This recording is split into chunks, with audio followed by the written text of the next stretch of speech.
අයිබෝන් ජීවිතය සහ පාඩම් පොත යා කරන අමුතු ඉස්කෝලේ ITN ටෙලිවිෂන් ඉස්කෝලේ. ඔබ දන්නවා ජෛව විවිධත්වය ගැන පාඩම් මාලාවක් ටෙලිවිෂන් ඉස්කෝලෙන් ආරම්භ කර ඇති බව. එහි වැඩසටහන් කීපයක් මීට පෙර විකාශය වුණා. අද විකාශය වන්නේ තවත් පියවරක්. අප කතා කරන්නේ ජෛව විවිධත්වය සහ ජෛව විවිධත්ව පද්ධති සංරක්ෂණය ගැන. මා කැමති අපේ ගුරු මණ්ඩලය හඳුන්වා දෙන්නට අපේ ආරාධනෙන් අද ටෙලිවිෂන් ඉස්කෝලේට සහභාගී වෙනවා පරිසරවේදී නායනක රංවැල්ල මහත්මයා. ආයිබෝවන්. අපේ රටේ ප්‍රකට පරිසරවේදී පර්යේෂකෙක් හැටියට තුමා හඳුන්වා දෙන්න පුළුවන්. ඒ වගේම කොළඹ විශ්වවිද්‍යාලයේ කෞතුකාගාර විද්‍යාව හා පුරාජීව විද්‍යාව පිළිබඳ ආචාර්ය, ඒ වගේම PG විශ්වවිද්‍යාලයේ කෞතුකාගාර විද්‍යාව පිළිබඳ මහාචාර්යවරයෙක් හැටියට කටයුතු කරපු මහාචාර්ය සූරතිස්ස දිසානායක මහත්මයා. ආයිබෝවන් ගෞරවණීයව පිළිගන්නවා. ඒ වගේම අපේ ප්‍රකට ජීව විද්‍යා ගුරුතුමා තිස්ස ජනනායක මහත්මයා. ආයිබෝවන්. අපි ආරම්භය ලබා දෙන්න ආරාධනා කරනවා පරිසරවේදී නායනක රංවැල්ල මහත්මයා. ඔව් දැන් අපි ජෛව විවිධත්වය ගැන මේ ඒකේ උණුසුම් ස්ථානයක් එහෙම නැත්නම් ලෝකයේ ඉහළම ජෛව විවිධත්වයේ තියෙන රටවල් අතරට ගැනෙනවා. මේ වගේ දේවල් පිළිබඳව අපි දැන් කීප සැරයක් අහලා බලලා තියෙනවා. අපි මේ යම් තරමක් මේවා ගැන දන්නවත්. හැබැයි මේ ජෛව විවිධත්ව පද්ධති කොහොමද සංරක්ෂණය කරන්න කියන කාරණාව පිළිබඳව අපිට තියෙනවා. දැන් අපි දන්නවා අපේ ජීව විද්‍යාවට ඉගන්වන යම් දේවල් තියෙනවා ස්ථානීය හෝ වෙනත් තැනකට ගෙනීම හෝ මෙවැනි කාරණා පිළිබඳව. හැබැයි මේ සමස්ත පද්ධතියක් විදිහට මේක සංරක්ෂණය කිරීමේ වැදගත්කම පිළිබඳව ලෝකෙම මේ වෙනට විශාල කතිකාවක් ඇති වෙලා තියෙනවා. දැන් උදාහරණයක් හැටියට අපි ගත්තොත් එහෙම මේ අපේ ජෛව පද්ධතීන් වල තියෙන විවිධත්වයම සුරැකිය යුතුයි. ඒ දැන් උදාහරණයක් ගත්තොත් වලාකුළු වනාන්තරවල ඉඳන් පල්ලෙහාට යනකන් තියෙන වනාන්තර පද්ධති ගණනත් විශාල එකක්. සැවනා පතන් බිම් වෙන්න පුළුවන් වියලි සදාහරිත වනාන්තර, තෙත් සදාහරිත වනාන්තර, වියලි කලාපීය ඒවා, අන්තර් කලාපීය ඒවා, මේ විවිධ වනාන්තර පද්ධති, ගංගාධාර වනාන්තර, මේ සියලු දේවල් වලින් වෙන වෙනම පද්ධති මේව ඇතුලේ තියෙනවා. මේ පද්ධතිවල විවිධත්වයක් වෙනම තියෙනවා. ඉතින් අපි මං හිතන්නේ මේ රටේ ඉපදීමම භාග්‍යයක් එවැනි පරිසර පද්ධතියක් මැද ඉපදිලා ඉන්න එක. ඉතින් හැබැයි මේ පරිසර පද්ධති විඳින්න ඕනේ, ඒවා දිහා බලන්න ඕනේ, ඒ ඔක්කොම මැද ඒවා ආරක්ෂා කරන්නත් ඕනේ. ඉතින් මේවා ආරක්ෂා කරන තැනදී කාරණා කීපයක් තියෙනවා. එකක් තමයි රජයන් විදිහට මේවා ආරක්ෂා කර ගැනීමේ මූලික සැලසුම් තියෙන්න ඕනේ. දැන් ලෝකේ ගත්තොත් එහෙනම් බොහෝ රටවල් වල පරිසරය හා ජාතික උරුමයන් කියලා වෙනම අමාත්‍යාංශයක් තියෙනවා. ඒ පරිසරය කියන එකට අයිති සියලුම පාරිසරික ඒවා, වන සංරක්ෂණ දෙපාර්තමේන්තුව, වනජීවී එක, සාගර සංරක්ෂණ කටයුතු, එතකොට මේ පතල් හා කැණීම් කාර්යාංශ, මධ්‍යම පරිසර අධිකාරිය වැනි නියාමන ආයතන, මේ සේරටම අමතරව සමහර රටවල් වල මේ අපේ මහාචාර්යතුමා එකතු වෙ පුරාවිද්‍යාවත් පාරිසරික සම්පත් ගොන්නට එකතු කරලා තියෙනවා.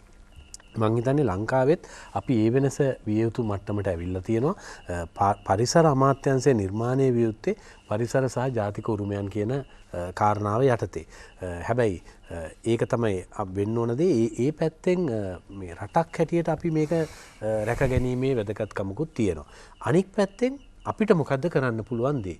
දැන් හැමෝම ජනප්‍රියව දන්නවා මේ හිටෝනවා පැල ගිහිල්ලා බොහෝ තැන්වල. ඒක දැන් මේ අපි දන්නවා මුහුණු පොතේ රැල්ලක් වගේ හැමෝම පැල හිටවනවා. ඉතින් බැලු බැල්මට පැල හිටවන එක ඊටාම හොඳ දෙයක්. හැබැයි මේකේ ගැඹුරට බැලුවොත් පර්යේෂණ වලට සම්බන්ධ කෙනෙක් හැටියට සමහර තැන්වල නොගැලපෙන දේකුත් තියෙනවා. දැන් උදාහරණයක් මම කිව්වොත් කුඹුක් පැල හැමෝම හිටවනවා. දැන් මේ තෙත් කලාපෙත් කුඹුක් පැල විශාල වශයෙන් තියෙනවා. දැන් ඇත්තටම මේ ප්‍රදේශවල තියෙන සාමාන්‍යයෙන් ටිකක් ලොකු පළල් පත්‍ර තියෙන ඒවා. ඒවා වැටෙනම පොළවට ඒ පත්‍රයට ජීවී ඝනත්වයක් තියෙනවා. එතකොට වලි කුකුලෙක් වගේ සතෙක් ආවට එයාට ඒක අයින් කරන්න බෑ. ඒ කොළය විශාලයි. හැබැයි කුඹුක් පැල හිටෙව්වම චූටි කොළ තියෙන්නේ. අනේ අර සතාව වලි කුකුලට අයින් කරන්න දෙයක්වත් නැහැ, නිකනුත් පේනවා. එතකොට මේ පද්ධතිය බිඳ වැටෙනවා.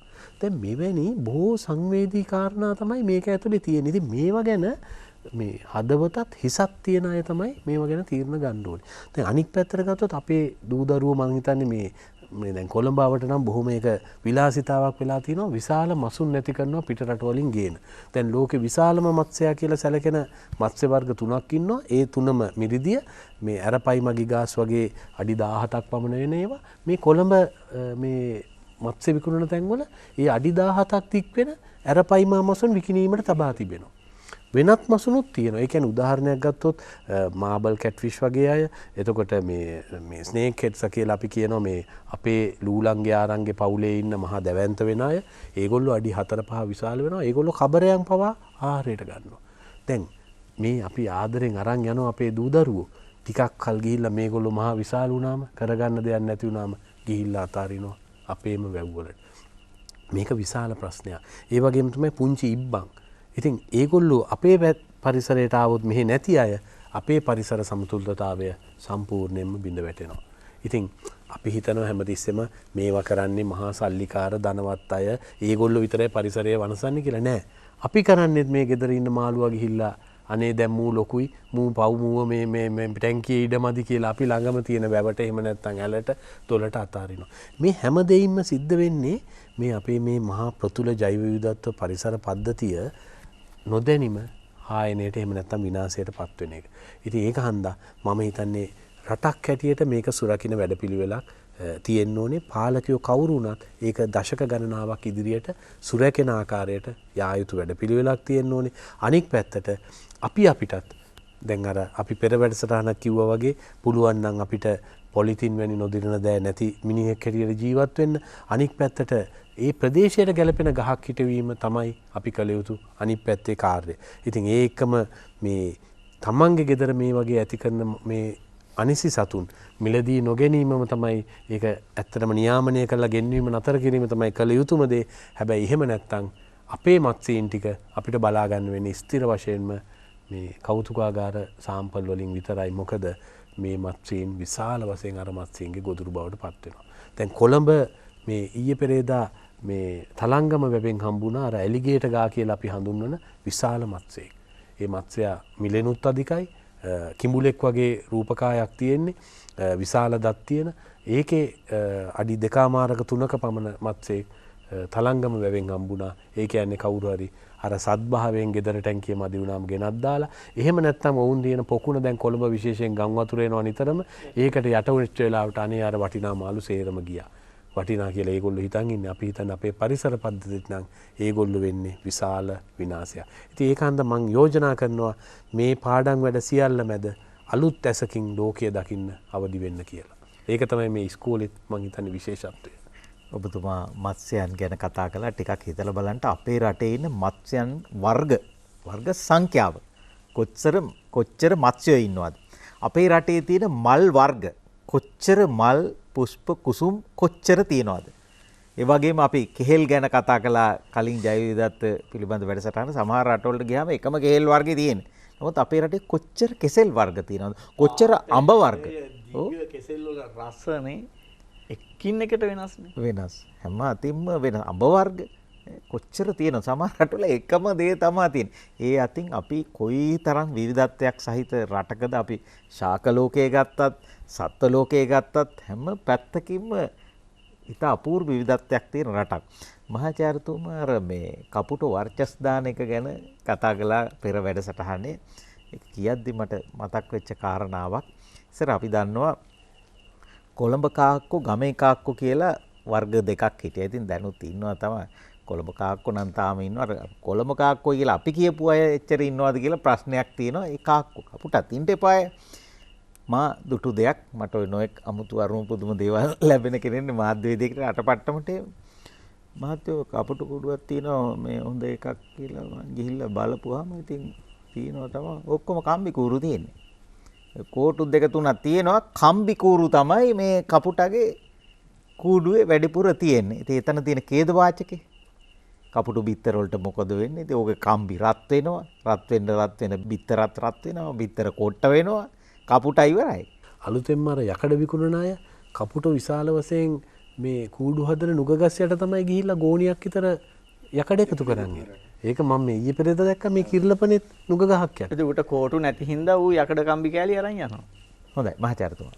ඔව් ජෛවදත්තේ අපි ගියවර කතා කරා න්‍යෂ්ට වීම ගැන ඊළඟට පක්ෂීන් ගැන කතා කරා. ඒතකොට ඒ වගේ මම දැන් අද ඔයගොල්ලොත් එක්ක පොඩ්ඩක් කතා කරන්න යන්නම් මේ සත්තුන් ඇවිදින විදිය. සත්තුන් ඇවිදින්නේ මොනවාද? කොහොමද ඇවිදින්නේ? ගාත්‍රාවලින් ඇවිදින්නේ. එතකොට ඒවා මොන වගේ නම් වලින්ද අපි හඳුන්වන්නේ කියලා වගේ අපි ගත්තොත් එහෙම මම මෙතන අඳින්නම් මෙන්න මේ වගේ රූපයක්. එතකොට මේ වගේ ඇවිදිනකොට ළමයි මම දැන් අර කලින් දවසේ ඔයගොල්ලන්ට පෙන්නුවා පංචාංගුලික ගාත්‍ර සැලැස්ම. එතකොට මේ පංචාංගුලික ගාත්‍ර සැලැස්මේ අභ්‍යන්තරයේ තියෙන අස්ථි කොහොමද තියෙන්නේ කියලා. එතකොට මෙහෙම සම්පූර්ණ පාදයේම තියලා ඇවිදින සත්වෝ ඉන්නවා. අපිත් ඒ වගේ පාදය තියලා ඇවිදින අය.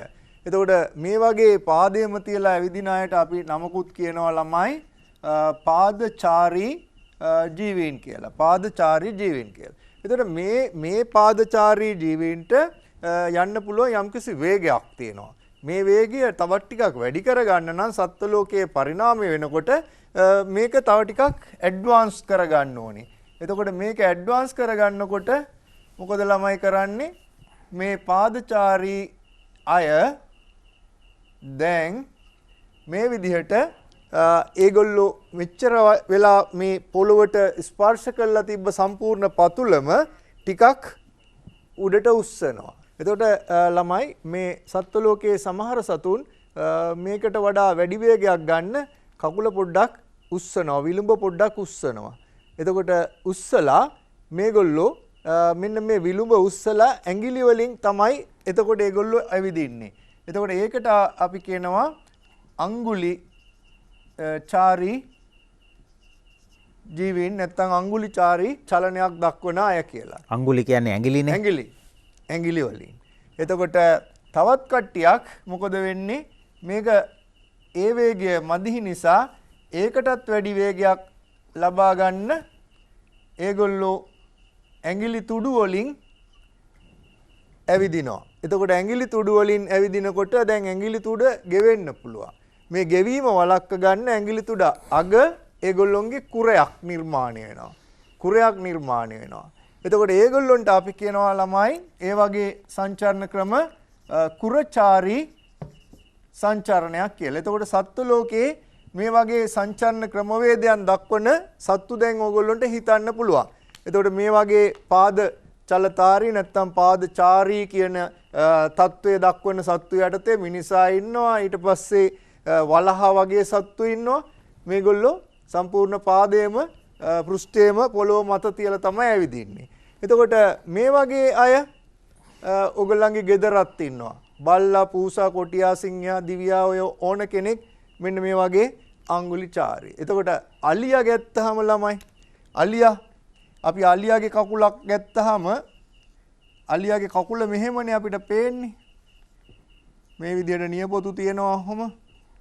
එතකොට ඒ වුණාට අලියාගේ චර රටාව ගැත්තොත් එහෙම චලනය කරන රටාව ගැත්තොත් එහෙම ඒකෙදි මේ අලියාගේ පාදයේ මෙතන ස්පර්ශ වෙන්නේ පොළොවත් එක්ක යාගේ ඇඟිලි ටික. එතකොට ඒගොල්ලෝ ඇවිල්ලා අඟුලිචාරී චලනයක් තමයි දක්වන්නේ. ඒගොල්ලෝ කුරචාරී නෙවෙයි. ඇඟිලි ටික තමයි තියෙන්නේ. හැබැයි ඒක බාහිරෙන් වැහිලා තියෙන්නේ අපිට පේන්නේ නැහැ. එතකොට මේ කුරචාරී අයට උදාහරණ තමයි අස්වැයන් නැත්නම් ආටියෝඩැක්ටයිලාවන්, පෙරිසුඩැක්ටයිලාවන් කියන අය. පෙරිසුඩැක්ටයිලාවන් යටතේ අස්වැයන් අයිති වෙනවා. රයිනෝසිරස් අයිති වෙනවා. ටේපියස්ලා ඉන්නවා. එතකොට ඒ වගේ අය තමයි මේ කුරචාරී සංචරණය දක්වන්නේ. එතකොට ඊට අමතරව ආටියෝඩැක්ටයිල්ස්ලා ඉන්නවා. ඒ කියන්නේ මුවන්, හරකුන්, ගෝනුන් යනාදී ජීවීන්. එතකොට ඒගොල්ලෝ කුරචාරී. එතකොට දැන් මම මෙතන අඳිනවා මෙන්න මේ වගේ එකක්. ඕගොල්ලෝ දැකලා තියෙනව නේද මේක? ලයිෆ් බොයි ෂැම්පූල ඇති කිරි ප්‍රෝටින් සහ මල්ටිවිටමින් හිස කෙස් මුල සිට පෝෂණය කර ශක්තිමත් කරයි.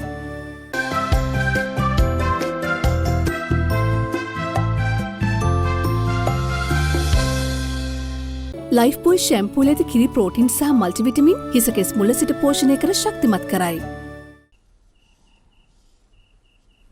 මේ මොකද්ද ළමයි මෙතන මං ඇන්දේ? දැන් මේ වගේ හයි හීල්ස් දානවනේ ඔයගොල්ලන්ගේ අක්කලා අම්මලා එහෙම. එතකොට එහෙනම් ඒගොල්ලෝ මේක දාගෙන මොන චලනයක්ද ගන්න යන්නේ? අඟුලිචාලී චලනයක් තමයි ගන්න යන්නේ. ඒකනේ අර හයි හීල්ස් දාගෙන යන අක්කලා අම්මලා එහෙම ටිකක් වේගයෙන් ඇවිදින්නේ අපිට වැඩිය. මොකද හේතුව මේ පාදය විලුඹ පොඩ්ඩක් උස්සලා පොළවේ උඩට උස්සලා ඇඟිලි ටිකෙන් ඇවිදගෙන යනවා වේගයෙන්. එතකොට ඒක වේගයෙන් දුවන්න තියෙන සත්ත්ව ලෝකයේ සංචරණ ක්‍රමවේදයක්. හැබැයි ඒ සංචරණය තමයි දැන් අපි මේ විදිහට මොඩිෆයි කරලා හදාගෙන තියෙන්නේ මේ වගේ high heels නැත්තම් උස අඩි උස සපත්තු දාලා. එතකොට ඒක විශේෂ ලක්ෂණයක් මේ සත්ත්ව ලෝකේ. හොඳයි ළමයි දැන් ඒක කතා කරපු ගමන් මම දැන් ඔයගොල්ලොත් එක්ක කතා කරන්න යන්නේ තවත් විශේෂ සංසිද්ධියක් පිළිබඳව. අපි ඒකට කියනවා සමප්‍රභවතාවය කියලා. මොකද්ද ළමයි මේ සමප්‍රභවතාවය කියන්නේ? මම දැන් මෙතන අඳිනවා පොඩි රූප කීපයක්. එතකොට මේ රූප කීපය ඇඳහම ඔයගොල්ලෝ බලන්න මම මොකද්ද මේ රූප වලින් අඳින්නේ කියලා.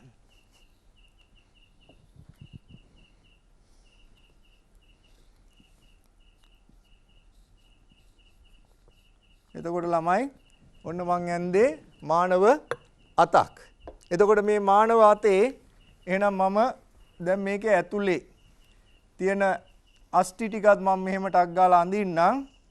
එතකොට මෙතන තියෙනවා අර පංචාංගුලික ගාත්‍ර සැලැස්මේ විදියට අස්ටි ටික. ඊට පස්සේ මෙතන අතුල් ඇට ටික.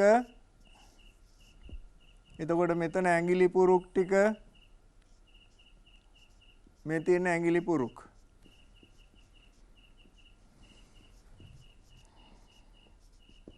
right. එතකොට මම දැන් මෙතන අඳිනවා තවත් රූපයක්.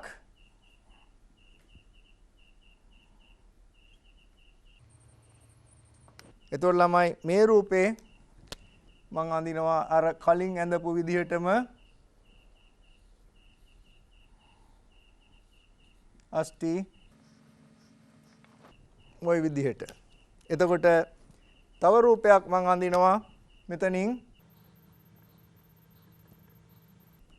එතකොට ඒකේ මම අස්ටි අඳිනවා ළමයි අර පංචාංගුලික ගාත්‍ර සැලැස්මේ ඇඳපු විදිහටම. දැන් එතකොට මේ තුන් දෙනා කවුද ළමයි?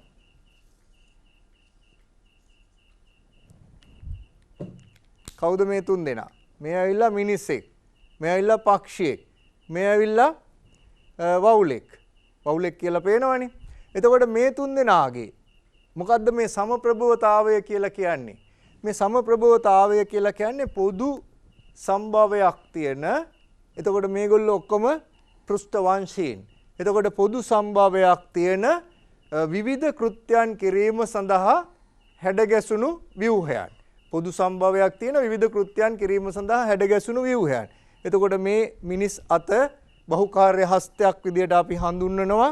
එතකොට මේක පියාසරිය සඳහා අනුවර්තනයක් විදිහට මේගොල්ලොන්ගේ පංචාංගුලික සැලැස්ම වෙනස් කරගෙන තියෙනවා මේ ආකාරයට. එතකොට මේකට උදව්වක් විදිහට මේ පියාපත නිර්මාණය කරන්න පියාහටු තියෙනවා මේගොල්ලොන්ගේ පියාපත මත. එතකොට මෙතන ඇවිල්ලා දැන් වවුලා ඉන්නේ. වවුලගේ මේ අස්ටි මෙයා දිගින් වැඩි කරගෙන තියෙනවා මේ විදිහට. මොකද හේතුව පෘෂ්ඨීය ශේෂ්ඨඵලය වැඩි කරගන්න ඕනේ පියාඹනකොට. එතකොට පෘෂ්ඨීය ශේෂ්ඨඵලය වැඩි කරගන්න යාගේ තට්ට නිර්මාණය කරනකොට මෙයාගේ වගේ මෙයාගේ පිහාටු වලින් පෘෂ්ඨීය ශේෂ්ඨඵලය වැඩි කරලා දෙනවා. හැබැයි මෙයාට පිහාටු නැහැ. එතකොට මෙයා කරන්නේ මෙයාගේ ඇඟිලි පුරුක් දික් කරගෙන තියෙනවා. ඇඟිලි පුරුක් දික් කරගෙන මේ ඇඟිලි අතර චර්මීය පළකයක් නිර්මාණය කරගෙන තියෙනවා. අපි ඒකට කියනවා බැඳි පටල කියලා. මෙන්න මේ බැඳි පටල නිර්මාණය කරගෙන ඒක පාදයේ දක්වා සම්බන්ධ වෙලා තියෙනවා මෙතන. ඊට පස්සේ පාදයේ ඉඳලා එතකොට මේ තියෙන්නේ කකුල්, පාදයේ ඉඳලා ඒක වලිගය දක්වා සම්බන්ධ වෙනවා. එහෙනම් මේ විදිහට ගත්තහම ළමයි මේ එකම සම්භවයක් තියෙන පෘෂ්ඨ වංශීන්ගේ මේ පූර්ව ගාත්‍රය විවිධ කාර්යයන් කිරීම සඳහා අනුවර්තන වෙලා තිනවා. ඒකට අපි කියනවා සමප්‍රභවතාවය කියලා. එතකොට ළමයි දැන් එහෙනම් මිනිසට පියාඹන්න බැරිද? මිනිසට පියාඹන්න බැරිද? අපිට පියාඹන්න බෑ. හැබැයි අපි තාක්ෂණික දියුණුවත් එක්කම මේ පක්ෂයාගේ පියාපතට සමාන ක්‍රියාවලියක් අපි කෘතිමව හදාගෙන තාක්ෂණික දියුණුවත් එක්කම අපි ග්ලයිඩ් කරනවා. අපිට පුළුවන් මේක පාවීම සඳහා භාවිතා කරන්න නැත්නම් පියාඹන්න. ප්ලයින් මැෂින් හදලා තියනවා දැන් මිනිසාට පියාඹන්න. එහෙනම් මිනිසාටත් අත්තටු ඇවිල්ලා තියෙන්නේ. මිනිසාටත් දැන් ඉගිලෙන්න පුළුවන්. එහෙනම් ඒ මිනිසා ඉගිලෙන විදිහ අපි පොඩ්ඩක් ওই වීඩියෝවක් තියෙනවා ඒක තුලින් බලමු. පුරාණ ග්‍රීක කතා රෝම වීර කතා ආදී නම් පියාඹන මිනිස්සු ඉන්නවා. දේව කතාවල එහෙම පියාඹන මිනිස්සු ඉන්නවා ග්‍රීක කතාවල. ඒක මතක් වුණා උතුමා කන්දිනකොට. හොඳයි අපි බලමු. හොඳයි තිස්ස ජනනායක ගුරුතුමා.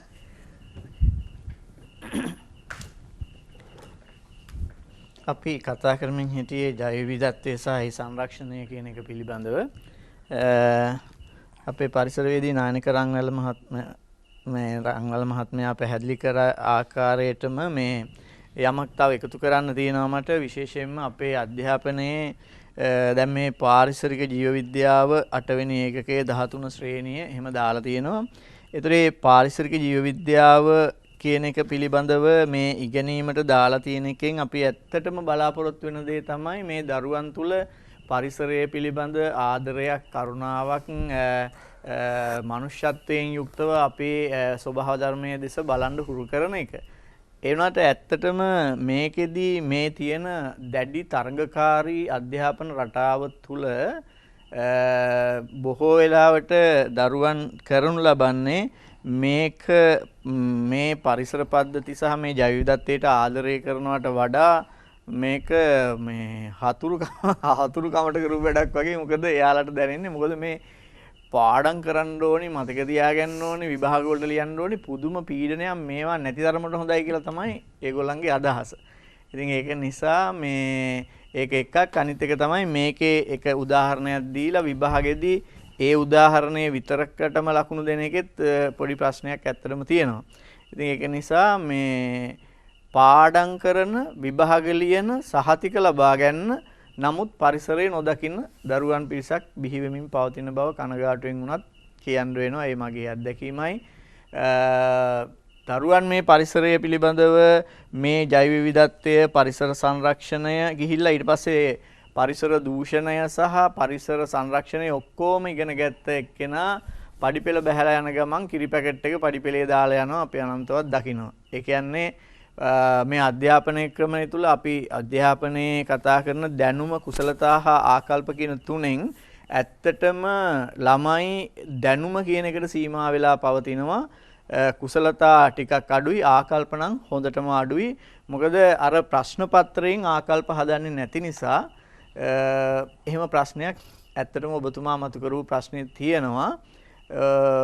අපි ඉතින් ඇත්තටම ඉදිරියේදීවත් මීට වඩා වෙනස් විදිහක් ඇත්තටම මේ මම එක්තරා අවස්ථාවක අපේ ආචාර්ය සූරතිස්ස මහත්මයා සමග එකතු වෙලා අපි පොඩි පරීක්ෂණයක් වගේ වැඩ දෙකක් කළා. ඒ තමයි අපි ළමයින්ට පරිසර පද්ධතිය හා ඒවා උගන්වන්න කලින් ඒ ළමයි ටික ඒ අදාළ පරිසර පද්ධතියට එක්කන් යන එක. එක්කන් ගිහිල්ලා ඔවුන්ට අධ්‍යයනය කරන්න දීලා එතකොට අපි ඒකේ කිසිම සිද්ධාන්තයක් උගන්වලා නැහැ. ඒගොල්ලන්ටම සිද්ධාන්ත හොයාගෙන ඇරලා ඒගොල්ලන්ටම ඒක අත්දැකලා අත්විඳලා ඒගොල්ලන්ටම අපි දෙනවා යම්කිසි වැඩ කොටසක් මෙන්න මේ ටික කරන්න කියලා. ඉතින් ඒ ළමයි කියනවා මේ ඔක්කොම පාඩම් ඒ විදිහට කරන්න බැයිද කියලා. ඒ කියන්නේ ඒ අදාළ පරිසර පද්ධතියේ ඉඳගෙන ඒ වැඩ ටික කරන්න.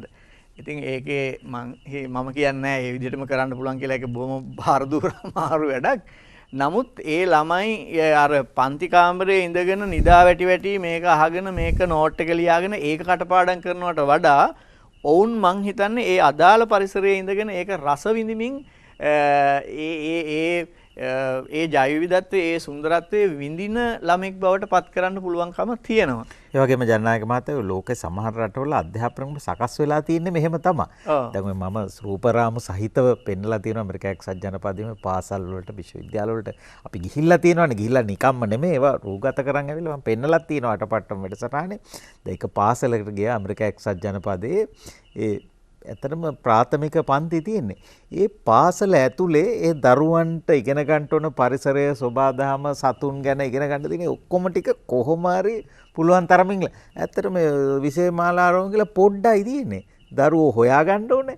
ඒ අය තමයි ඉගෙන ගන්නෙ. ගුරුවරයාට තියෙන පොඩි කාර්යභාරයක් මඟ පෙන්වීමක්. ලයිෆ් බෝයි ෂැම්පූල ඇති කිරි ප්‍රෝටින් සහ මල්ටිවිටමින් හිස කෙස් මුල සිට පෝෂණය කර ශක්තිමත් කරයි.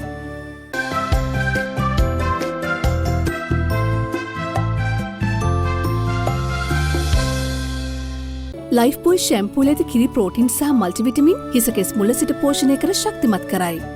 පුතුමේ ඉතාගරු කියලා තියෙනවා. ඉතින් ඒ නිසා ඒකේ මුලට දාලා තියෙන්නේ ಗುಣ. ඒ නිසා ඒ ගුණය නැති වී යාමද මේ වෙන්නේ කියන පිළිබඳ ප්‍රශ්නයක් තියෙනවා.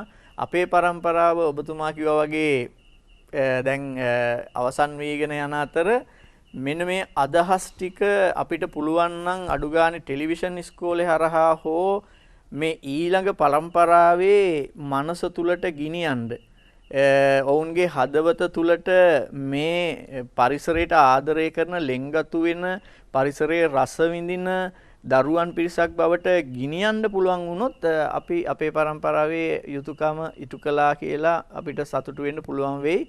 ඇත්තටම මේක වෙනස් කරන්න පුළුවන් වෙන්නේ මේ දයාබර දරුදරියන්ට තමයි ඒ දේ කරන්න පුළුවන් වෙන්නේ.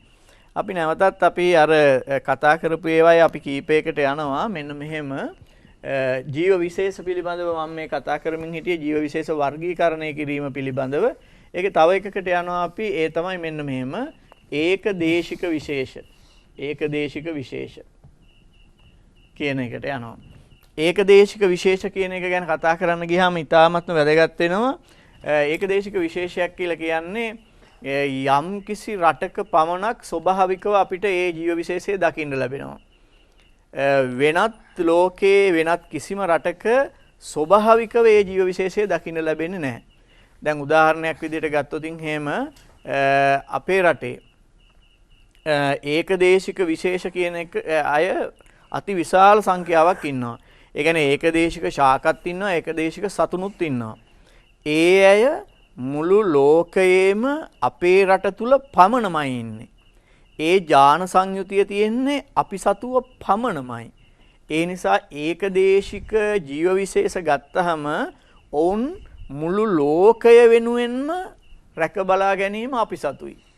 ඊළඟට ලෝකේ කවුරු හරි පරේක්ෂකයෙකුට ඕනි නම් ඒ පිළිබඳ පරීක්ෂණ කරන්න හෝ දැක බලා ගන්න ඒ අය ඒ ජීවියාව දකින්න නම් බලන්න නම් අධ්‍යයනය කරන්න නම් අපේ රටටම එන්න ඕනි.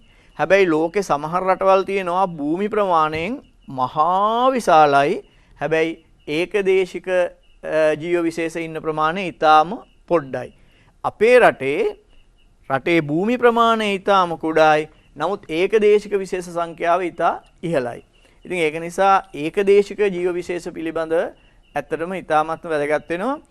දැන් අපේ රටේ තියෙන හොර ශාකය ඩිප්ටෙරොකාපස් සිලනිකස් කියන එක ඒ හොර ශාකය ගත්තොත් එහෙම ඒක එම විශේෂය ලංකාවේ පමණයි තියෙන්නේ. එතකොට සමහර විට එම විශේෂය දැන් ඉන්දියාවේ තියෙන යමහට බොටනිකල් ගාඩන් එකක වගා කරලා තියෙන්න පුළුවන්. නමුත් අපි කියන්නේ එම ජීව විශේෂය ස්වභාවිකව තියෙන්නේ අපේ රටේ පමණයි නම් ස්වභාවික ශාකයක් විදිහට තියෙන්නේ ස්වභාවික පරිසර පද්ධතියක අපේ රටේ පමණයි නම් අපි කියනවා ඒකට ඒකදේශික විශේෂ කියලා. ඉතින් මේ ඒකදේශික විශේෂ යටතේ විශේෂයෙන්ම දාලා තියෙනවා ප්‍රධාන උදාහරණ දෙකක් සත්තුන්ගේ. ඒ තමයි බුලත් හපයා කියන මාළුවා මත්ස්‍යයා සහ උණහපුලුවා කියන ශීරපායි සතා. ලංකාවේ මිරිදිය පරිසර පද්ධතිවල දකින්න ලැබෙන අලංකාර මත්ස්‍යයෙක්. ඉතින් දැන් ඔබට බලපුවාම තේරෙනවා මේ සතා ගත්තොත් එහෙම මෙයා අපිට ඒකදේශිකයි කියන්නේ ලංකාවේ පමණක් දැකිය හැකි වෙන නිසා. එතකොට එයාගේ තියෙන ජාන සංයුතිය අපිට අනන්‍යයි. මෙයා නම් මම හිතන්නේ ඔබ වැඩිය දැකලා නැතුව ඇති. නමුත් රූපරාම වලින් දැකලා තියෙනවා ස්වභාවිකව බොහෝ වෙලාවට දකින්න අමාරු සතෙක් උණහපුලුවා. එයත් අපිට ඒකදේශික සතෙක් විදිහට හඳුන්වන්න පුළුවන්. එතකොට මේ අය ගාවා තියෙන ජාන සංයුතිය ලංකාවට අනන්‍ය වෙනවා. ඉතින් ඒ නිසා එවැනි ජීවීන් සංරක්ෂණය කිරීම රජයේ මෙන්ම හැම පුරවැසියෙක්ගේම වගකීමක් වෙනවා. අපි යනවා ඊළඟ එකට දේශීය විශේෂ.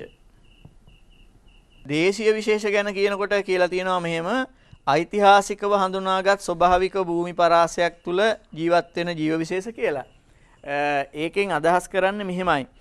තවදුරටත් සරලව අපි කතා කරනවා නම් ඒකදේශික විශේෂ වලට වඩා දේශීය විශේෂ වෙනස් වෙන්නේ කොහොමද කියලා ගත්තොත් ඒ කියන්නේ දේශීය විශේෂ කියලා කියන්නේ දැන් අපි ලංකාව උදාහරණයට ගත්තොත් ලංකාව තුල ඓතිහාසිකව හඳුනාගෙන තියෙනවා ඈත අතීතයේ ඉඳන් මේම ජීව විශේෂය ලංකාවේ ඉන්නවා.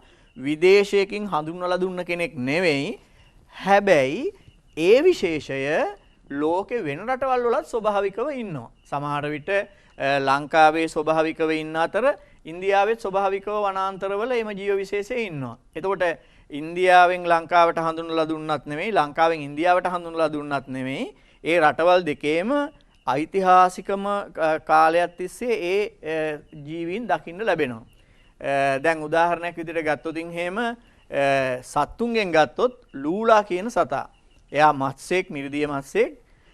එතකොට අර ඓතිහාසිකව ඉඳන්ම ඌ ලංකාවේ ඉන්නවා කියන එකට අපේ අර පරණ ප්‍රස්තාව පිරුළු වලින් පවා තියෙනවා. අර ප්‍රස්තාව පිරුළු හැදිලා තියෙන්නේ මේ ඊයේ පෙරේදා ලංකාවට හඳුන්වලා දුන්න කෙනෙකුට ප්‍රස්තාව පිරුළු හැදෙන්න තව කාලයක් යනවනේ.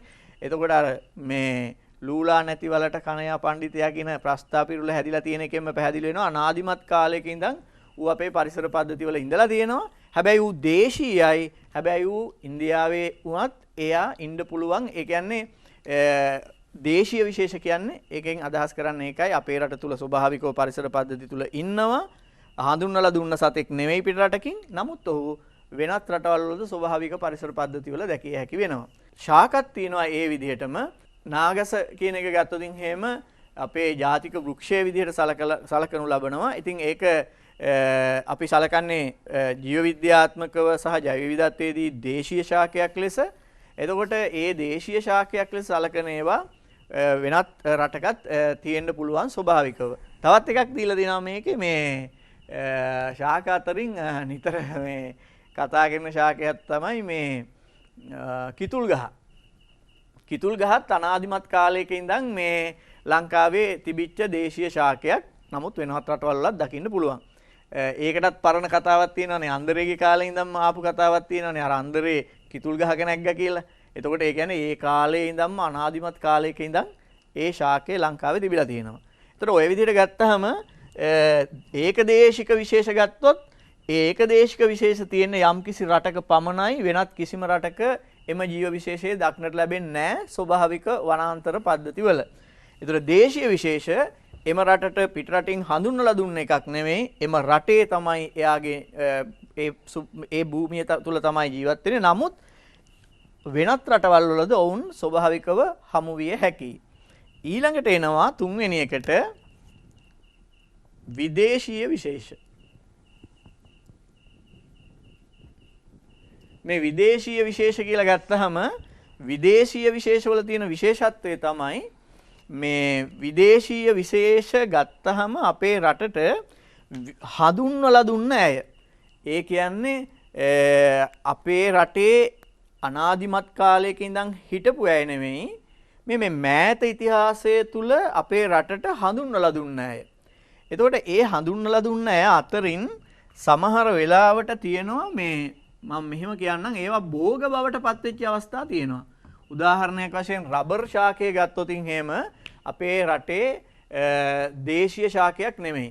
මේක අපේ යටත් විජිත සමයේදී අපේ රටේ භූමි බිම් කඩවල් වල වගා කරන්න විදේශීය රටවල් වලින් ගෙන ආපු ශාකයක්, විශේෂයෙන් බ්‍රසීලයේ සම්භවය වෙච්ච ශාකයක්. ඒතර ඒක භෝගයක් විදිහට ක්‍රියා කරනවා. ඒ වගේම ඔබ දන්නවා ඔය ගියාම අපි වියලි කලාපීය ප්‍රදේශවල වැව්වල ඉන්නවා තිලාපියා කියන මත්ස්‍යයා. ඌත් ලංකාවේ දේශීය කෙනෙක් නෙවෙයි. නමුත් දැන් නම් ඒ ප්‍රදේශවල මෙයා කොච්චර ව්‍යාප්ත වෙලාද කියනවා නම් ගොඩාක් ඉස්සර හඳුන්වලා දීපු නිසා දැන් සෑහෙන දුරට අපිට සමහර අයට හිතෙනවා ඌ දේශීය විශේෂයක් වෙන මට්ටමටම වගේ නිකන් මිනිස්සුන්ට පුරුදුයි. නමුත් මෙයත් දේශීය විශේෂයක් නෙවෙයි. මෙයත් ලංකාවේ මිරිදිය මත්ස්‍ය කර්මාන්තය දියුණු කිරීම සඳහා වියලි කලාපීය ප්‍රදේශවලට හඳුන්වලා දුන්න අය. මේ අතර තව ඉන්නවා මේ විදේශීය විශේෂ අතර තව පොඩ්ඩක් ප්‍රශ්නකාරී අය කට්ටියක් ඉන්නවා. එහෙම කට්ටියකුත් ඉන්නවා. ඒ අයට කියනවා අපි මේ ආගන්තුක ආක්‍රමණශීලී.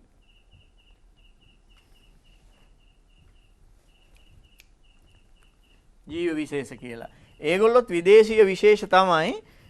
මං හිතන්නේ මේක අමුතුවෙන් කතා කරන්න දෙයක් නෑ. මේ අපේ නයනක මහත්මයා කතා කරා ඒක ගැන. මේ සමහර විදේශීය රටවල් වලින් අපේ රටට හඳුනලා දුන්න සමහර ජීව විශේෂ ආගන්තුක ආක්‍රමණශීලී ජීව විශේෂ බවට පත් වෙලා තියෙනවා. ඒ අය අපේ ස්වභාවික පරිසර පද්ධති ආක්‍රමණය කරමින් ඒවා තුල වේගයෙන් පැතිරෙමින් අපේ මේ ඒකදේශික හෝ දේශීය ජීව විශේෂවල පැවැත්මට තර්ජනයක් බවට පත් වෙලා තියෙනවා නම් අපි ඒගොල්ලෝ හඳුන්වනවා ආගන්තුක ආක්‍රමණශීලී ජීව විශේෂ කියලා. බොහෝ විට මෙය මිනිසාගේ මැදිහත් වීම තුලින් තමයි එක්ක සිතාමතා හෝ වෙන්නත් පුළුවන්. එහෙම නැත්නම් අනුදැනුමකින් තොරව වෙන්නත් පුළුවන්. නමුත් අපේ රටට ඇවිල්ලා වෙලා අපේ ස්වභාවික පරිසර පද්ධති ආක්‍රමණය කරමින් එහි ජීවත් වන ඒකදේශික දේශීය විශේෂවලට දැඩි පැවැත්මට තර්ජනයක් ඇති කරන තත්ත්වයට පත්වෙච්ච අය තමයි ආගන්තුක ආක්‍රමණශීලී ජීව විශේෂ කියලා කියන්නේ. ඔවුනුත් විදේශීය විශේෂ බවට ලෙස තමයි හඳුන්වන්නේ. ආගන්තුක ආක්‍රමණශීලී විශේෂ වලට අපි උදාහරණ විදිහට ගත්තොත් එහෙම ශාක මෙන්ම සත්තුත් ඉන්නවා. ඒ අය නම් ගොඩාක් ඉන්නවා. විශේෂයෙන්ම මේ අර යෝධ අප්‍රිකානු ගොළු බෙල්ලා එහෙම නැත්නම් මේකේ දාලා තියෙනවා කළුතර ගොළු බෙල්ලා කියලා. යෝධ අප්‍රිකානු ගොළු බෙල්ලා එහෙම නැත්නම් කළුතර ගොළු බෙල්ලා කියලා දාලා තියෙනවා. එතකොට ඒ අය මේක කියලා තියෙනවා ශ්‍රී ලංකාවට හඳුන්වා දෙනු ලැබුවේ ඇතැම් වෙනත් ශාක සමග රැගෙන ආ පස්වල අපවිත්‍රකරණය මගිනි. එම පස් තුල ගොළු බෙල්ලාගේ බිත්තර අඩංගු විය. ඒ කියන්නේ ලෝකේ කොහේ හරි රටක ඉඳලා මේ විසිතුරු ශාක මෙන්න මේ රූපරාමුවේ දැක්වෙන එක්කෙනා විසිතුරු ශාක හෝ මොන හරි ශාක ගේනකොට ඒ ශාකවල පස්වල ඒ ගොළු බෙල්ලාගේ බිත්තර තිබිලා ලංකාවට ඇවිත් දැන් මං හිතන්නේ මේ සතා මේ ගෙවතු වල සුලභව ඉන්නවා. සුලභව ඉන්න මේ ලොකු මේ වේගයෙන් බෝ වෙනවා. වේගයෙන් බෝ වෙන ඒ වගේම අපේ තියෙන ශාක පැලෑටි විශාල වශයෙන් කාදමන කෙනෙක්. ඉතින් මේක ඇත්තටම මේ අපරාධයක්. මොකද අපි දූපතක් විදියට ඉන්නකොට මේ වගේ අයට එන්න තියෙන හැකියාව හරි අඩුයි. එතකොට දැන් ඒක තමයි අපි දූපතක්ව තියෙන එකේ වටිනාකම. නමුත් අර වෙන රටක ඉඳන් අපි සමහර ශාකමය හෝ ද්‍රව්‍ය හෝ පස් වගේ දේවල් අරගෙන එනකොට එහෙම එන්න පුළුවන්. ඒක ඉතින් හරි අවාසනාවන්ත සිදුවීමක්. ඊට අමතරව මේ උදාහරණයට අමතරව ගත්තොත් අර නයිෆ් ෆිෂ් කියන එක්කෙනා මන්නයා එහෙම මන්නෑවා කියලාත් කියනවා. හරිද? මන්නයා නයිෆ් ෆිෂ් ඒ සතා ගත්තාමත් මේ උගෙත් තියෙනවා අර මෙන්න මේ වගේ අමුතු හැඩයක් මෙන්න මෙහෙම මේ මන්නයක ෂේප් එකට තියෙන මේ වගේ මෙහෙම දිග ශරීරයක් තියෙන මේ වගේ පුල්ලි තියෙන මාළුවෙක්. මේ එතකොට අර මන්නයක ෂේප් එක තියෙන හින්දා තමයි උට එහෙම කියන්නේ. මෙයත් මං හිතන්නේ මේ නායක මහත්තයා මේ ඇති කරන්න ගෙනල්ලා වෙන්න ඇති නේද ලංකාවේ පැතිරිලා තියෙන්නේ. හැබැයි දැන් මෙයා නම් මේ ඔය විසිතුරු මසුන් විකුණන තැන්වල නම් එච්චරම දකින්න ලැබෙන්නේ නැහැ. දැන් යා මේ දකින්න ලැබෙන්නේ නැහැ. යව තහනමට ලක් වුණා.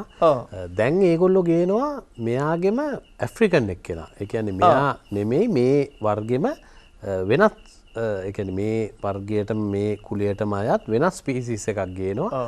එයා ඊටත් බහ. ඒ කියන්නේ ඒගොල්ලෝ ඔක්කොම හසන්ත මහත්තයා මාංශ භක්ෂකයි. ඉතින් එතකොට මේ අය අර අපේ ස්වභාවික ජලාශයක බෝ වෙලා ගියාම මේ කියන්නේ අර අපේ ඉන්න මේ උඩින් මම කිව්වේ ඒකදේශික මත්ස්‍ය විශේෂ, ඒතර දේශීය විශේෂ, එතකොට උභයජීවීන් අර පොඩි උරංගයන්, ඒ කියන්නේ මේ ඒ සත්තු ඔක්කොම කාලා දානවා. මූව කාලා දාන්න කෙනෙක් නැහැ. ඒකයි ප්‍රශ්න වෙලා තියෙන්නේ. අර විදේශීය රටකින් ගෙනල්ලා හඳුන්ලා දුන්නාම වෙන දේ. ඒ වගේම ඔබ කිව්වා වගේ අර ඇලිගේටර් ගා කියන එක්කෙනා මේ ඇත්තට මේ මම අද උදේත් දැක්කා. ඉතින් මට කියන්න බෑ මේ මම මෙන්න මෙච්චරක් විතර දිග මේ මාළු දෙන්නෙක් ඉන්නවා මේ එක තැනක මේ ඒ ජෝඩුවට ලක්ෂයක් කිව්වා. ඒ මාළු ජෝඩුවට ලක්ෂයක්. ඉතින් මේ එහෙම ඒ අය අරගෙන යනවා. අරගෙන ගිහිල්ලා සමහරලාට අර ඔබ කිව්වා වගේ එහෙම වෙන්න පුළුවන්. තව එක්කෙනෙක් ඉන්නවා අර මේ ටැංක් ක්ලීනර් කියලා ඉන්නේ. ඒ අර මාළු ටැංකියේ වීදුරුව තුල තියෙන අර අපද්‍රව්‍ය කණ්ඩ හදන එක ඌ ටිකක් ලොකු වෙනකොට මාළුන්ට දාන කෑම ටික කන්න පටන් ගන්නවා. ඊට පස්සේ ඌ වදයක් වෙනවා. ඌ ඉක්මනින් ලොකු වෙනවා. ඕනිවට වඩා ලොකු වුණාම මං හොඳට දැකලා තියෙනවා ඌ අල්ලගෙන ගිහිල්ලා මේ දානවා මේ ගඟකට හරි ඔයකට හරි මොකද අපිට අර මරන්න හිතෙන්නේ නැහැනේ ගිනින් දානවා. දැන් ඔය මේ ගම්පහ පැත්තේ තියෙනවා කෙටවල අමුණ කියලා එකේ. ඒකේ එක දවසක් ගොඩ ගත්තා මම එදා තමයි දන්නේ ඌ එච්චර ලොකු වෙනවා කියලා. බොහොම සෑහෙන විශාලව වර්ධනය වෙලා. ඉතින් ඒ විදිහට ඒ සත්තු ශාක ගත්තොත් එහෙම දැන් අපි මහනිදි කුම්බා කියන ශාකය. ඒක ඔය මහවැලි ජලධාර ප්‍රදේශවල විශාල වශයෙන් ව්‍යාප්ත වෙලා තියෙනවා. ඒ වගේම අනිත් එක තමයි මේ අපි ඔය නිතර දකින ගඳපාන. මම නම් පොඩි කාලේ හිටියේ ගඳපාන ලංකාවේ එකක් වෙන්න ඇති කියලා. නමුත් පස්සේ තමයි දැනගත්තේ ඒකත් විදේශ රටකින් ලංකාවට ආපු එකක්. ලැන්ටානා. එතකොට ලැන්ටානා කැමරා. එතකොට තව තියෙනවා ජපන් ජබර, සැල්වීනියා. මේවා ඔක්කොම ආක්‍රමණික විදේශීය ශාක. ඉතින් එතකොට මේවයින් වෙන්නේ අර මම ගිය විදිහට ගියත් මේ ආගන්තුක ආක්‍රමණශීලී ජීව විශේෂ අපේ පරිසර පද්ධති තුල පැතිරීම නිසා නායනක මහත්මයා කිව්වා වගේ අපේ අර පරිසර සමතුලිතතාවයේ බිඳ වැටීමෙන් අපේ ඉන්න ඒකදේශික විශේෂ සහ දේශීය විශේෂ වලට ලොකු තර්ජනයක් එල්ල වෙන්න පුළුවන්. දැනටමත් එහෙම එල්ල වෙලා තියෙනවා. ඉතින් ඒක නිසා මම හිතනවා මේ වයේදී මිනිස්සුත් මීට වඩා වගකීමෙන් ක්‍රියා කරන්න ඕනි. දෙවෙනි එක මෙහෙම ඕනෑම සතෙක් අපි ආනයනය කරලා මෙහෙ විකුණන්න දෙනවද කියන එක පිළිබඳව යම් කිසි ප්‍රතිපත්ති මාලාවකුත් සකස් විය යුතුයි අපේ ජෛව විවිධත්වය රැක ගැනීම සඳහා. සමහර රටවල දැඩි ප්‍රතිපත්ති අනුගමනය කරනවා. සතුන් ශාක ගෙනියන ඔය නිරෝධායනය කියන වචනේ ඔක මේ ඊ පෙරේදා කොරෝනාත් එක්ක අපි කතා කරන්න ගත්තට ඔය මේ ක්වොරන්ටයින් කියන එක තියෙනවනේ. ශාක සහ සතු විශේෂයෙන් ඕස්ට්‍රේලියාව වගේ රටක දැඩි ප්‍රතිපත්ති අනුගමනය කරනවා. හොඳයි අපිට කතා කරන්න බොහෝ දේවල් තියෙනවා ජෛව විවිධත්වය ගැන. මට අවස්ථාව දෙන්න පාලක මැදට යන්න පණිවිඩ කීපයක් සඳහා. ලයිෆ් බොයි ෂැම්පූල ඇති කිරි ප්‍රෝටීන් සහ මල්ටිවිටමින් හිස කෙස් මුල සිට පෝෂණය කර ශක්තිමත් කරයි.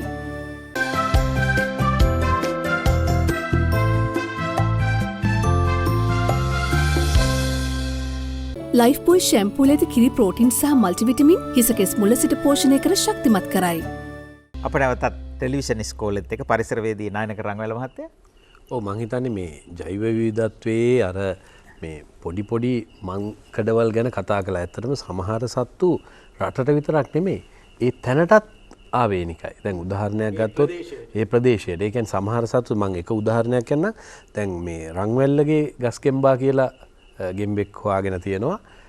ඒ ගෙම්බා මේ නාමකරණය කළේ ඇත්තටම මේ මගේ සහෝදරයා වෙච්ච සංජීව රංවැල්ල මහත්මයාට ගරු කිරීමක් ඇටියට යාගේ නමට. ඒ ගෙම්බා ඉන්නේ මේ පර්චස් 5ක විතර පෞද්ගලික ඉඩමක. එච්චර. එතනින් එහා එහත් නැහැ මෙහත් නැහැ. අපේ මෙන්ඩිස් වික්‍රමසිංහ මහත්මයා තමයි මේ ගෙම්බාව ලෝකයට හඳුන්වා දුන්නේ. ඒකේ මේ දත්ත පරීක්ෂණ කළා. දැන් ඒ ගෙම්බා වැරදි එක දවසක් අපි යනකොට වෙච්ච දෙයක් තමයි මේ මිනිස්සයා ඒ ඉඩම සුද්ධ කරගෙන යනවා. දැන් මේ ගෙම්බා අපි දකින්නේ මේ පරිසර පොඩි කෑල්ලක විතරයි.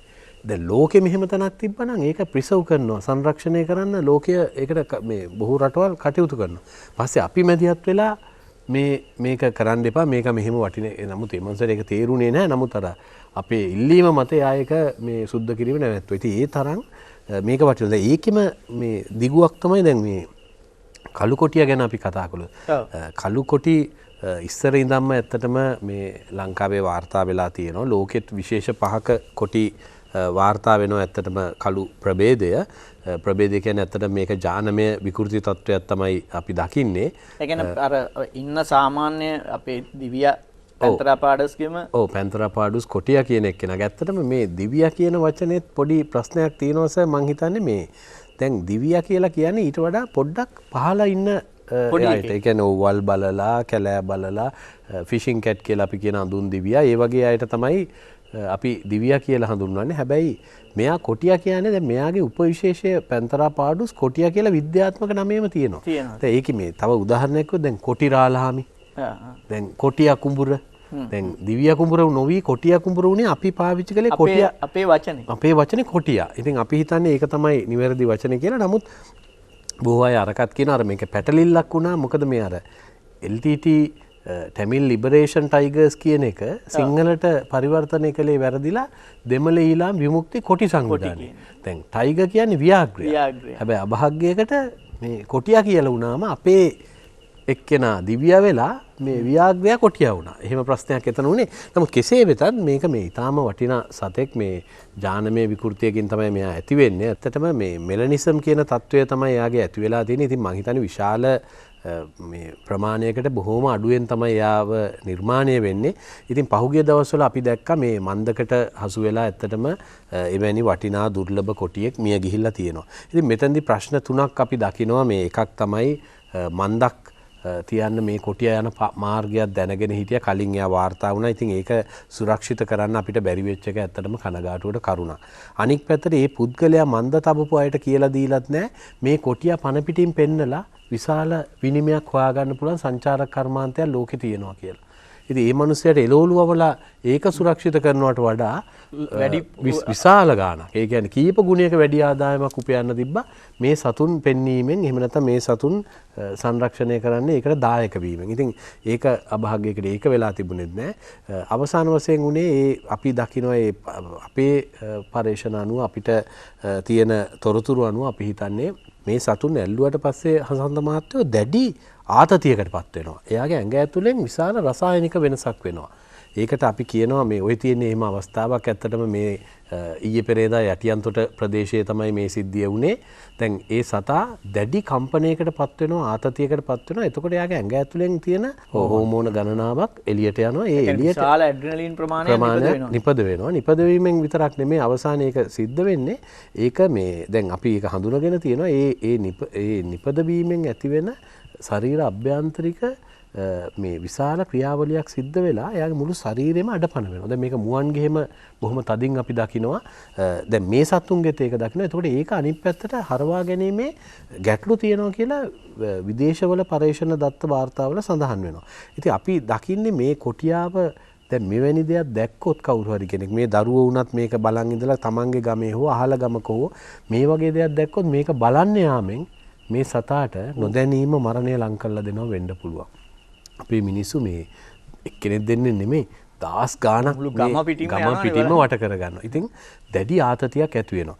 අනික් පැත්තට මේ ගෙනිච්චට පස්සේ දැන් මේ කළු කොටියව උඩවලුවට ගෙනිච්ච එතුමලටත් පහසුකම් තිබ්බනම් නල්ලතන්නියම තියන් ඉන්න ඉඩ තිබ්බා. ඇත්තටම අපි දකින්නේ යාව ඒ කඳුකර වනාන්තර පද්ධතියම තියාගෙන බෙහෙත් කළා නම් තමයි වඩා වැදගත්. මොකද ඒ ස්ට්‍රෙස් එක රිලීස් වෙනවා රැට ඒ උෂ්ණත්වයට ඒ මීදුමට වටේ ඉන්න සද්දවලට. දැන් උදාහරණයක් ගත්තොත් ඒ කියන්නේ එයාගේ අර හෝම් ටවුන් එක වගේ තමයි. අන්න හරි. හරියටම හරි. දැන් මං හිර කළා වුණත් මගේ ගෙදර නම් ඉන්නේ මට පොඩි හරි මේ අස්වැසිල්ලක් තියෙනවා පැනලා ගියොත් ගෙදර තමයි. මේ බයක් නැහැ. කොටියව රැගෙන එන්න අපිට ට්‍රොලියක් තිබුණේ නැහැ. අභාග්‍ය. ඉතින් මේ නිලධාරීන්ගේ වැරද්දක් නැහැ. නිලධාරීන් හොඳ අවංක හදවත් තියෙන මිනිස්සු වෙන්න පුළුවන්. හැබැයි මේ යාන්ත්‍රණය මේ විදිහට නවීකරණය නොවුනොත් ඉදිරියටත් වෙන්නේ මේ වගේ මරණ අවස්ථාවෙත් ඕකම තමයි. ඉතින් ඒක හැබැයි වෙන්නේ කොතනින්ද කියලා ඇහුවොත් අර මුලම කතාව මේ දරුවන්ගේ අධ්‍යාපනය නවීන අධ්‍යාපන රටාවක් වෙන්න ඕනේ මේ පොතෙන් මිදිලා. දැන් උදාහරණයක් ගත්තොත් ලෝකෙ පින්ලන්තේ වගේ විශාල රටවල් වල තියෙන්නේ පොඩි පැවරුම් තමයි කරන්න තියෙන්නේ. දැන් සමහර විට ඒ ගමේ ළමයි මේ කොටිය ගැන දන්නේ නැහැ. හැබැයි අර වගේ අධ්‍යාපන ක්‍රමයක් තිබුණා එයාගේ පැවරුම මේ කොටිය වෙන්න පුළුවන්. එතකොට ඒගොල්ලෝ සොව කැමැත්තෙන් එයාව රකින්න වැඩපිළිවෙලකට එනවා. ඉතින් මම හිතන්නේ මේ නවීන වෙනස අපි වෙන්න ඕනේ. දැන් උදාහරණයක් ගන්නකො මේ වටේ තියෙන සියලුම මෙවලම් මේ නිර්මාණය කරලා තියෙන විදේශ රටවල. මේ අපේ වටේ තියෙන. හැබැයි අපි 2500ක ඉතිහාසය ගැන මහා උජාරුවෙන් කතා කරනවා. අවුරුදු 500ක ඉතිහාසයක් තියෙන රටවලින් තමයි මේ තියෙන භාගයක් ඒව හදලා තියෙන්නේ. කොහොමද ඒක උනේ? නව නිපැයුම් නිර්මාණය කරන්න පුළුවන් විශාල මනසක් නිර්මාණය කළා. අපි මනස වහලා මං අර සර්ට කලිනුත් කිව්වා මන් දකිනවා සමහර අය අපේ රටේ බලනවා පුළුවන් තරම් දරුවෝ අසමත් කරන්නේ කොහොමද කියලා. හැබැයි විදේශ රටවල් බොහෝ මේක බලන්නේ කොහොමද අපි මේ දරුවා මේ විභාග කඩයිමෙන් ඉහළට ගෙනියන්නේ කියලා. ඉතින් මම හිතන්නේ මේ වෙනස වුණොත් තමයි අපිට මේ ටෙලිවිෂන් ඉස්කෝලෙත් හරි පුදුම ඉස්කෝලයක් වෙලා මේ මුළු රටම හරි පුදුම රටක් වෙන්නේ. අර නැගෙන ආසියාවේ රන්නරු නැල්ල බවට පත් වෙන්න පුළුවන් මේ රටට එවැනි පරිවර්තනයකින් පමණයි. කළු කොටි විතරක් නෙමෙයි මීට වඩා විශාල ජෛව ඝනත්වයක් එවැනි රටක නම් සුරක්ෂිතව තියෙයි. වනජීවි දෙපාර්තමේන්තුවේ පශු වෛද්‍ය නිලධාරි මහතුන් ඇතුළු ඒ කාර්ය මණ්ඩල දිවි පරදුවට තබා වන සතුන්ගේ ජීවිත බේර ගන්න හැටි අපි දැකලා තියෙනවා. ඒ කියන්නේ ඒකත් අපි කෘතවේදීත්වයෙන් මතක් කරන්න එපායි සමහර විට ඒගොල්ලන්ගේ වැරද්දකුත් නෙමෙයි. මේක අර යාන්ත්‍රණය තමයි අපි නවීන කළ යුත්තේ. දඩ මසට ලොබ බැඳගත්ත සමහර මිනිස්සු උගුල් අටෝලා සත්තු මරන්න දරපු උත්සාහයන් අසාර්ථක භාවයට පත් කර සතුන්ගේ ජීවිත බේරගත් අවස්ථා ද වලසුන් වැනි සතුන් පවා ඒ මම රූපරාමු සහිතව පෙන්වලක් තියෙනවා. ඒ නිසි අවස්ථාවේ නිසි විදියට ප්‍රතිකාර බේරගත් අවස්ථා තියෙනවා. 100කටත් වඩා වැඩි පිරිසක් එවැනි ප්‍රශ්නවලදී වනජීවියෙකේ ජීවිත පරිත්‍යාග කරලා තියෙනවා. සේවකයෝ සතුන් බේර ගැනීමත් විශේෂයෙන්ම දඩයක්කාරයන්ට ලය දීලා අනික් පැත්තට මේ LTT ත්‍රස්තවාදයේ තියෙන කාලේ විශාල ප්‍රමාණයක් ඒකට ලක් වෙලා. ඒ විතරක් නෙමෙයි ඊටාම සොච්චම් වැටුපකට අඩු පහසුකම් යටතේ. ඉතින් මම කියන්නේ ඒවා නවීන කරන්න ඕනේ. මහා පිම්මක් පනින්න ඕනේ. දැන් මේක මේ අපේ තිස්සස කිව්වා වගේ මේක ජාතික වස්තුවකිනුත් ඉන් එහාට ගිය ලෝක උරුමයක්.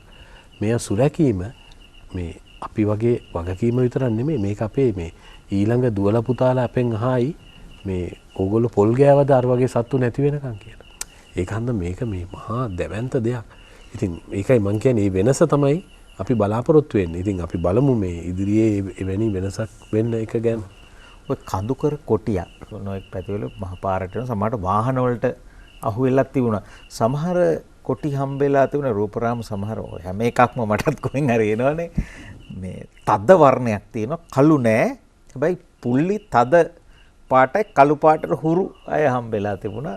සමහරව නිකන් ලා වර්ණ ඔය කඳුකර කොටිය විටිමිට තේ වතු වල තේ පඳුරු අස්සේ ඉඳලා කඩාපැනපු අවස්ථා තියෙනවා. ඉතින් ඒ මිනිස්සුත් බලනවා තමන්ගේ ආරක්ෂාව ඒ අහිංසක මිනිස්සු ඉතින් තමන්ගේ ජීවිකාව රැකගෙන. ඔව් දැන් එතන වෙන්නේ මෙන්න මෙහෙම දෙයක්. දැන් මේ මදු තියෙනවනේ ඒ පැසියෝ නෙමෙයි නරක මිනිස්සු මේ මදු තිබිලා මෙයාට කන්න තියෙන සියලුම කුඩා ශීරපායු ටික මිනිස්සු දඩමස් හැටියට ගන්නවා. එතකොට කොටියට විකල්පයක් නැහැ. එයාගේ අඩවියේ කන්න දෙයක් නැහැ. එතකොට එයා පහලට එන්න වෙනවා. ගමට එන්න වෙනවා. ඒ එක්කම තව ජෛව විද්‍යාත්මකව බැලුවොත් වෙනත් කාරණයකුත් තියෙනවා. දැන් කොටියා වසමක් ඉලක්ක කරගෙන ජීවත් වෙන්නේ. වසමේ ඊට වඩා ප්‍රබල කොටියෙක් ආපු දාට අරයා ඒ වසම යාට දීලා යනවා. නැත්තම් ජීවිතේ මරණීය සටනකින් අවසන් වෙනවා. ඉතින් ඒක හන්ද එහෙම පල්ලම් බහින කොටිත් ගම්වල ඉන්නවා. හැබැයි වැඩිපුර වෙන්නේ එයාගේ සත්තු සේරම කෑවට පස්සේ ඉතින් බඩගින්න ඉන්න බෑනේ. එයා ගමට ඇවිල්ලා එක්ක හරක්, එක්ක එළුවෝ, එක්ක බල්ලෝ කන්න පුරුදු වෙනවා. එතකොට තමයි මේ කොටි මිනිස් කැටුමත් නිර්මාණය වෙන්නේ. ඉතින් අපි ඉල්ලා සිටින්නේ අලි මිනිස් කැටුම දක්වා ඒක දුර නොයන්න දැම්ම මේකට අවශ්‍ය කරන නිසි පිළියම් ගන්න කියන එක. ලයිෆ් බොයි ෂැම්පූල ඇති කිරි ප්‍රෝටින් සහ මල්ටිවිටමින් හිසකෙස් මුල සිට පෝෂණය කර ශක්තිමත් කරයි.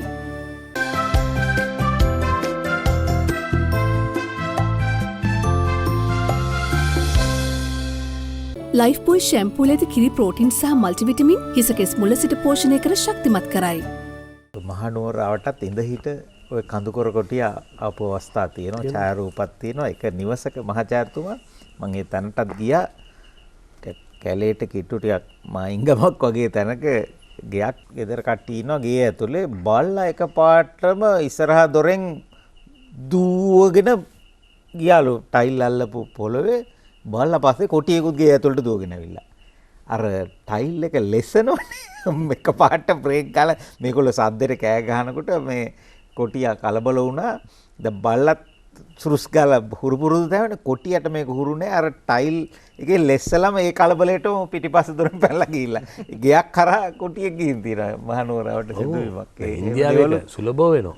ඉන්දියාවේ ගම්වලට නගරවලට නිතර එනවනේ මහාචාර්යතුමා. ඔව් දැන් අර අපි කලිකොටි ගැන කතා කරපු නිසා මම ඉස්සෙල්ලාම මේ තිරයට දාන්නම් මේ ලංකාවේ ඉන්න කළුකොටිය ඇතුළුව ලෝකයේ ඉන්න කළුකොටි වර්ග. එතකොට මේ කළුකොටි ඔක්කොම ඇත්තටම උපවිශේෂ විදිහට තමයි හඳුන්වන්නේ.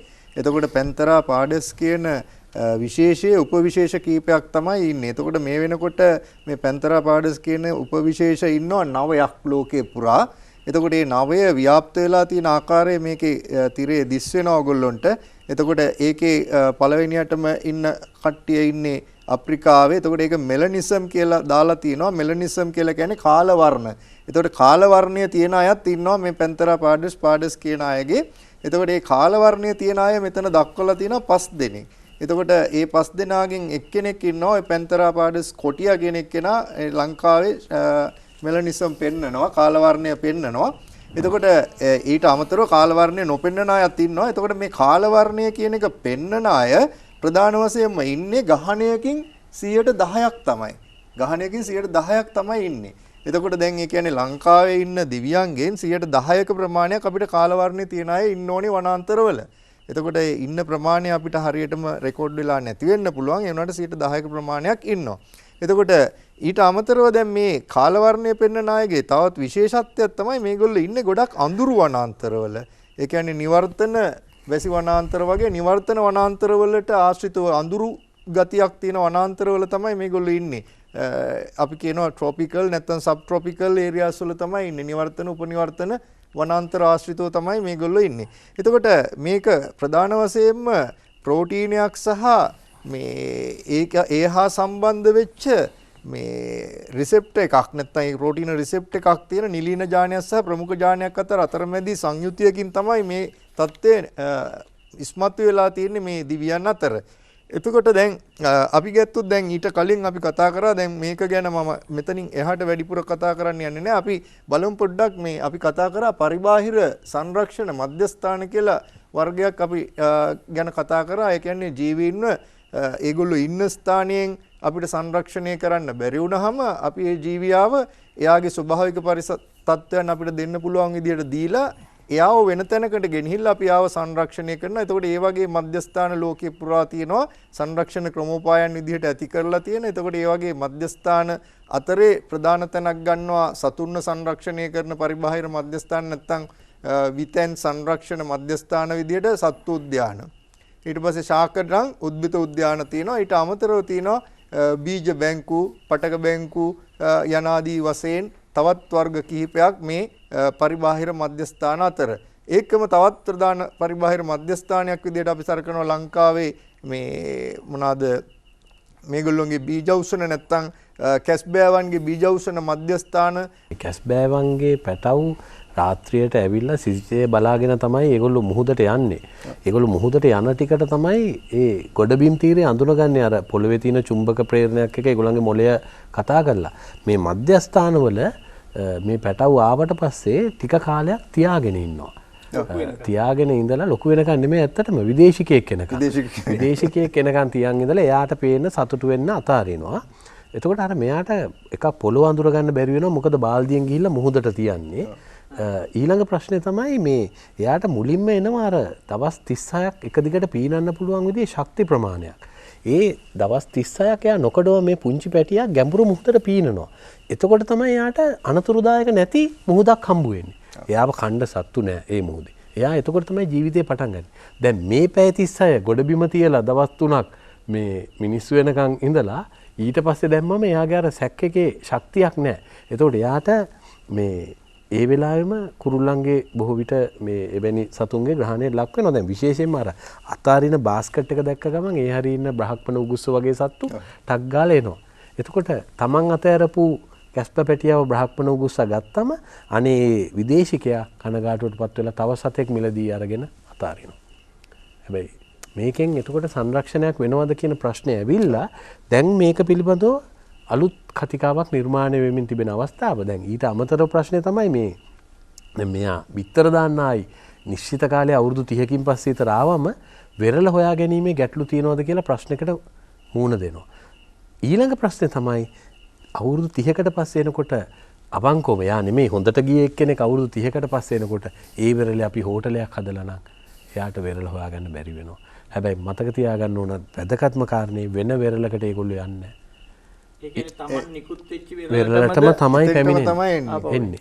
එතන අඳුනගන්නේ තරම. එතකොට දැන් අපි මේකට පරීක්ෂණ කරපු අය ගහපු ටැග් දැන් ඕස්ට්‍රේලියාවේ ගහපු ටැග් තියෙන කැස්බෑව වෙනවා විලිරුදාව හොඳටම වැඩි වෙලා ඒගොල්ලෝ බිත්තර මගදී යනවා. හැබැයි ඒගොල්ලෝ රෙස්ට් කළා ඒ වෙරළට යනවා. ඉතින් මේක මහා සංකීර්ණ ක්‍රියාවලියක්. ඒකයි මම කියන්නේ මේවා ගැන අවධානය යොමු වෙන මිනිස්සු නිර්මාණය කරන. අපි ඒ කතා කරේ පරිබාහිර සංරක්ෂණ මධ්‍යස්ථාන ගැන. එතකොට මේ පරිබාහිර සංරක්ෂණ මධ්‍යස්ථානයක ඇත්තම කතාව තමයි මේ ස්වභාවික පරිසර පද්ධතියේ ජීවත් වෙන්න බැරි කෙනාව එයාව ආරක්ෂා කරගන්න ඕනේ නිසා අපි එයාව ගෙනල්ලා වෙන තැනක තියලා එයාට ඕන කරන තත්ත්වයන් ටික ඔක්කොම ස්වභාවික පරිසරයේ විදිහටම දෙන්න පුළුවන් උපරිම තත්ත්වයන් ටික දීලා අපි ඊට පස්සේ එයාගේ සංඛ්‍යාව වැඩි කරලා නැවතත් එයාව ස්වභාවික පරිසරයට මුදා හැරීම කියන සංකල්පය තමයි පරිබාහිර සංරක්ෂණ මධ්‍යස්ථානයේ ඇත්තම සංකල්පය. එතකොට දැන් ඇත්තටම බැලුවොත් එහෙම අපි පරිබාහිර සංරක්ෂණ මධ්‍යස්ථාන විදිහට ලංකාවේ තියෙන සත්වෝද්‍යාන ගත්තොත් එහෙම සත්වෝද්‍යානයේ අන්නේ සංකල්පයෙන් බැහැර වෙලා තියෙන්නේ. මොකද අපේ සත්වෝද්‍යාන වල අපි ඇති කරන නැත්තම් සංඛ්‍යාව වැඩි කරන කිසිම සතෙක් ගිහිල්ලා අපි නැවතත් ගිහිල්ලා ස්වභාවික පරිසරයට දාන්නේ නැහැ. එහෙම දාන්න හැදුවත් ඒ දාන්න ඕන ක්‍රමෝපායන් පිළිබඳව හරි අවබෝධයක් නැහැ. එතකොට ඒ වගේ පරිබාහිර සංරක්ෂණ මධ්‍යස්ථාන වලට සමාන කෘත්‍යයන් සිදු කරන මධ්‍යස්ථාන කීපයක් ලංකාවේ තියෙනවා. උදාහරණයක් විදිහට උඩවලවේ ඇත්තතුරු සෙවණ ගත්තාම එතකොට ඒක ඇත්තටම පරිබාහිර සංරක්ෂණ මධ්‍යස්ථානයක් නෙවෙයි. හැබැයි අර කැලේ අතරමං වෙන අලිපටව් වගේ අය ගෙනල්ලා එතන තියලා ඒගොල්ලොන්ගේ යම්කිසි වර්ධනයක් වෙනකන් ඒගොල්ලොන්ගේ ඇතිදැඩි කරලා නැවතත් වනාන්තරයට මුදා හරිනවා. හැබැයි මේ මුදා හැරීම තුළ සමහර වෙලාවට අපි මේ ක්‍රියාවලිය හරියටම කරනවද නැද්ද කියන එක පිළිබඳව අපි දැනුවත් වෙන්න ඕනේ.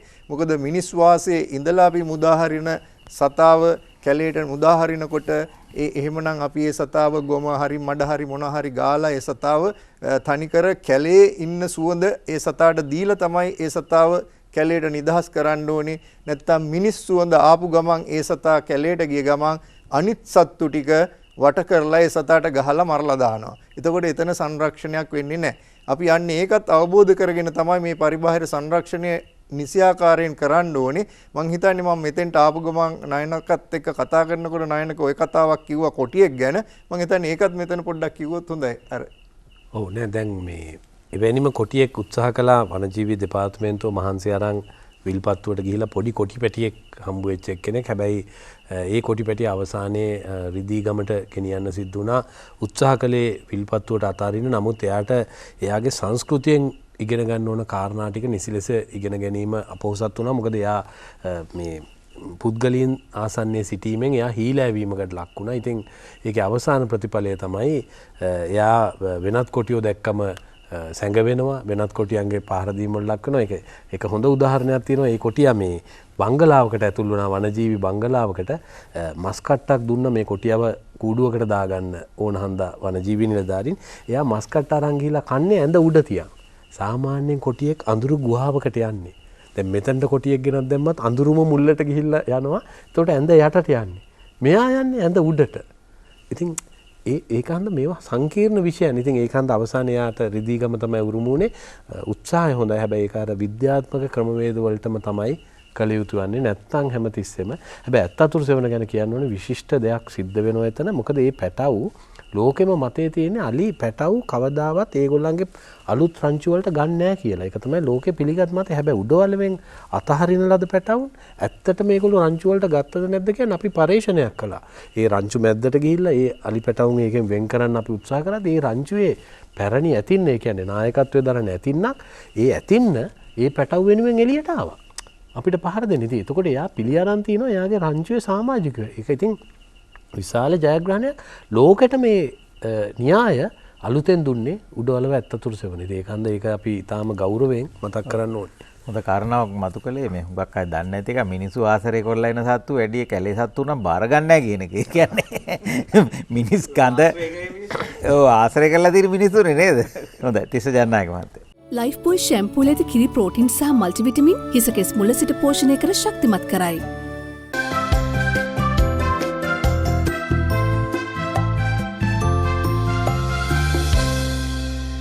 ලයිෆ් බොයි ෂැම්පූල ඇති කිරි ප්‍රෝටින් සහ මල්ටිවිටමින් හිස කෙස් මුල සිට පෝෂණය කර ශක්තිමත් කරයි. අර මේ මම අර කිව්ව විශේෂ ටිකේම තව විශේෂයෙන්ම කියන්න දෙයක් තියෙනවා. මේ දජයදාරී විශේෂ කියලා එකක් දාලා තියෙනවා. මේ ෆ්ලැග්ෂිප් ස්පීසිස් කියලා මේ ලංකාවේ අර ඉන්න පක්ෂියෙක් ඉන්නවා කැහිබෙල්ලා කියලා. දජයදාරී විශේෂ කියන එකේදී මේකේ අර්ථ දැක්වීමට දීලා තියෙන සංරක්ෂණය අවශ්‍ය පරිසර පද්ධතියක් නියෝජනය සඳහා සංකේතයක් ලෙස තෝරා ගන්නා ජීව විශේෂයක් දජයදාරී කියලා. ඉතින් ඒතකොට ඒකෙන් අදහස් කරන්නේ දැන් අපි හිතමු දැන් මේ පක්ෂියා දිහා බලමු අපිට පේනවා ඉතා අලංකාර පක්ෂියෙක්. එතකොට අපිට මේ පක්ෂියාගේ තියෙන පොදු පිළිගැනීම, මෙයාගේ තියෙන අලංකාරභාවය ඒ යොදාගෙන ඒ පරිසර පද්ධතියේ තියෙන අනිකුත් ඒව සංරක්ෂණය කිරීම සඳහා යොදා ගන්න පුළුවන්. දැන් උදාහරණයක් විදිහට අපිට පුළුවන් දැන් කන්නලියේ ඉන්නවා නම් මේ වගේ සතෙක් අපිට ඒක ඒ කන්නලියට ඇතුල් වෙන්න කලින් අපිට මිනිසුන්ට අදහසක් දෙන්න මෙයාව භාවිතා කරන්න පුළුවන් ලොකු ඡායාරූපයක් එක්ක මේ වගේ වටිනා කියන සත්ව විශේෂ විශාල සංඛ්‍යාවක් මේ පද්ධතිය තුල ඉන්නවා. ඒ නිසා ඒ අයව රැක ගැනීම සඳහා ඔබ හැම වෙලාවෙම කටයුතු කරන්න කියලා. මොකද අර එතෙන්ට ඇතුල් වෙනකොටම අපි එයාව දැක්ක ගමන්ම අර ඡායාරූපේ, ඒ කියන්නේ ඇත්තටම දකින්න කලින් ඡායාරූපේ දැක්ක ගමන්ම අපේ මේ මහ ජනතාවගේ ආකර්ෂණය ඇති වෙනවා. ඒතර ඒ ආකර්ෂණයත් එක්ක අපිට දෙන්න පුළුවන් පණිවිඩයක් මේ වගේ ඊටාම වැදගත් වන ජීව විශේෂ විශාල සංඛ්‍යාවක් මේ පරිසර පද්ධතිය තුල ඉන්නවා. ඒ නිසා මේ පරිසර පද්ධතිය රැක ගැනීම ඔබගේ යුතුයකමක් සහ වගකීමක් කියලා. ඒතර අර එයාට ලැබිලා තියෙන දැකුම් කළු පෙනුම, පොදු පිළිගැනීම, එතකොට ඒ ආකර්ෂණීය බව අපි යොදා ගන්නවා ඒ පරිසර පද්ධතිය රැක ගැනීම සඳහා. එතකොට ඒ කියන්නේ ඒ පරිසර පද්ධතිය රැක ගැනීම සඳහා එහෙම ශාකේ හෝ සතා යොදා ගන්න පුළුවන් අපිට සංකේතයක් විදිහට. එතකොට දැන් මේ අපි කියපු කැහිබෙල්ලා කියන සතා වුණත් පැති දෙකකින් අපිට වැදගත් වෙනවා. එකක් තමයි එයා එහෙම දජේදාරී විශේෂයක් ලෙස ගන්නත් පුළුවන්. ඊළඟට අනිත් එක තමයි ඒකදේශික විශේෂයක් විදිහට ගන්නත් පුළුවන්. ඔව් දැන් මෙන්න මෙයා ගත්තොත් එහෙම අපි මෙයාට කියනවා මේ ඉන්දියන් ෆ්ලයි කැචර් කියලා. එතකොට මේ වගේ කුරුල්ලෝ මං හිතන්නේ ඔබ දැකලා ඇති සමහර කාලවලදී තමයි දකින්න ලැබෙන්නේ. මේ ඉන්නේ අවිච්චියා කියන එක්කෙනා. මේගොල්ලොත් අපිට කාලෙකදී දකින්න ලැබෙනවා. එතකොට මේ අය අපි හඳුන්වනු ලබන්නේ පර්යටන විශේෂ ලෙස. ඒ කියන්නේ ඍතු වෙනස් වීමකට ප්‍රතිචාරයක් ලෙස සමහර රටවල් වල ඉඳන් අපේ රටට විශේෂයෙන්ම ඉන්දියාවේ ඉඳන් එහෙ තියෙන ඍතුවල තියෙන වෙනස්කම් අනුව අපිට කලින් තීරණය කරන්න පුළුවන් ආකාරයට යම් මෙන්න මේ කාලය තුල මේ අය එනවයි කියලා මෙහි ලංකාවට ඇවිල්ලා ලංකාවේ පරිසර පද්ධති තුල ඒගොල්ලෝ දකින්න ලැබෙනවා. අපි ඕකට විශේෂයෙන් පොදුවේ වැඩිපුර භාවිතා කරන නම තමයි සංචාරක පක්ෂීන් කියලා.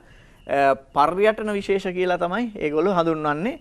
ඒගොල්ලොත් අපේ රටේටම ආවේනික නොවුනාට ඒගොල්ලොත් අපේ රටේ ජෛව විවිධත්වයේ කොටසක් ලෙස අපි රැක ගැනීම අපේ යුතුයකමක් වෙනවා.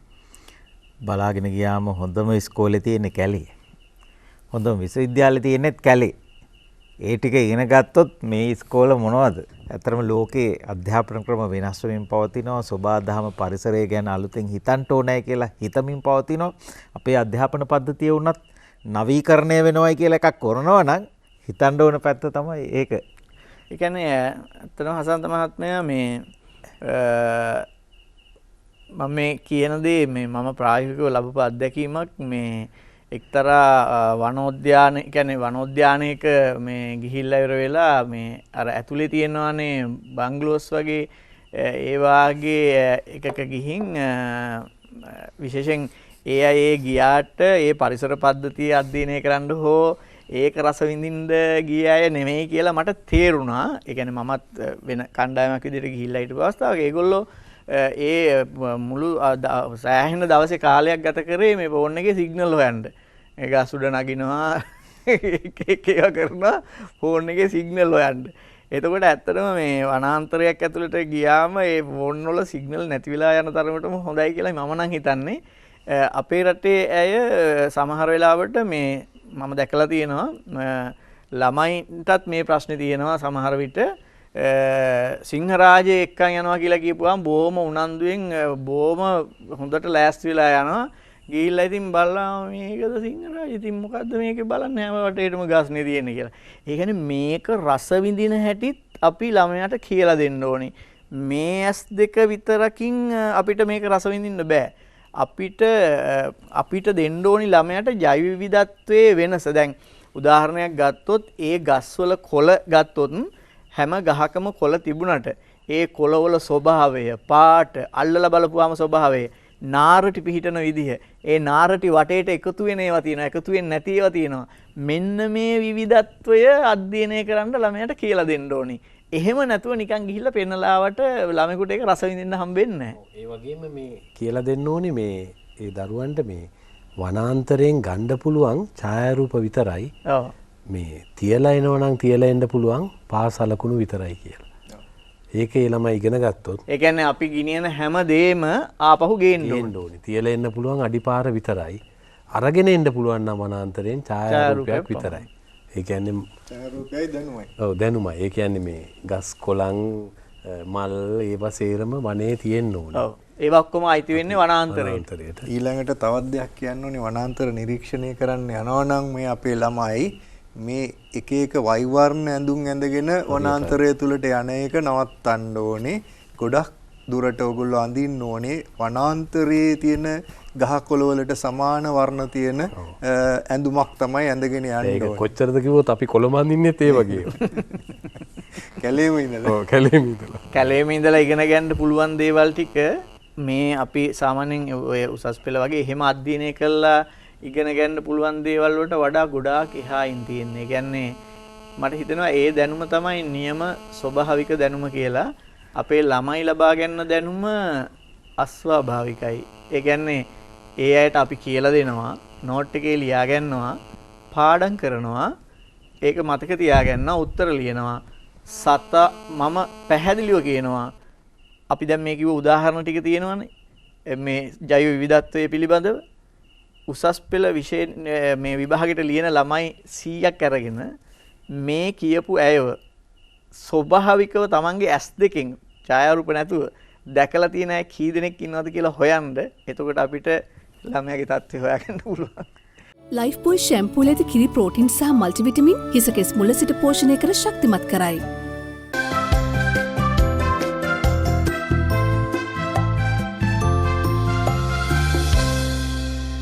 ලයිෆ් බොයි ෂැම්පූල ඇති කිරි ප්‍රෝටින් සහ මල්ටිවිටමින් හිසකෙස් මුල සිට පෝෂණය කර ශක්තිමත් කරයි.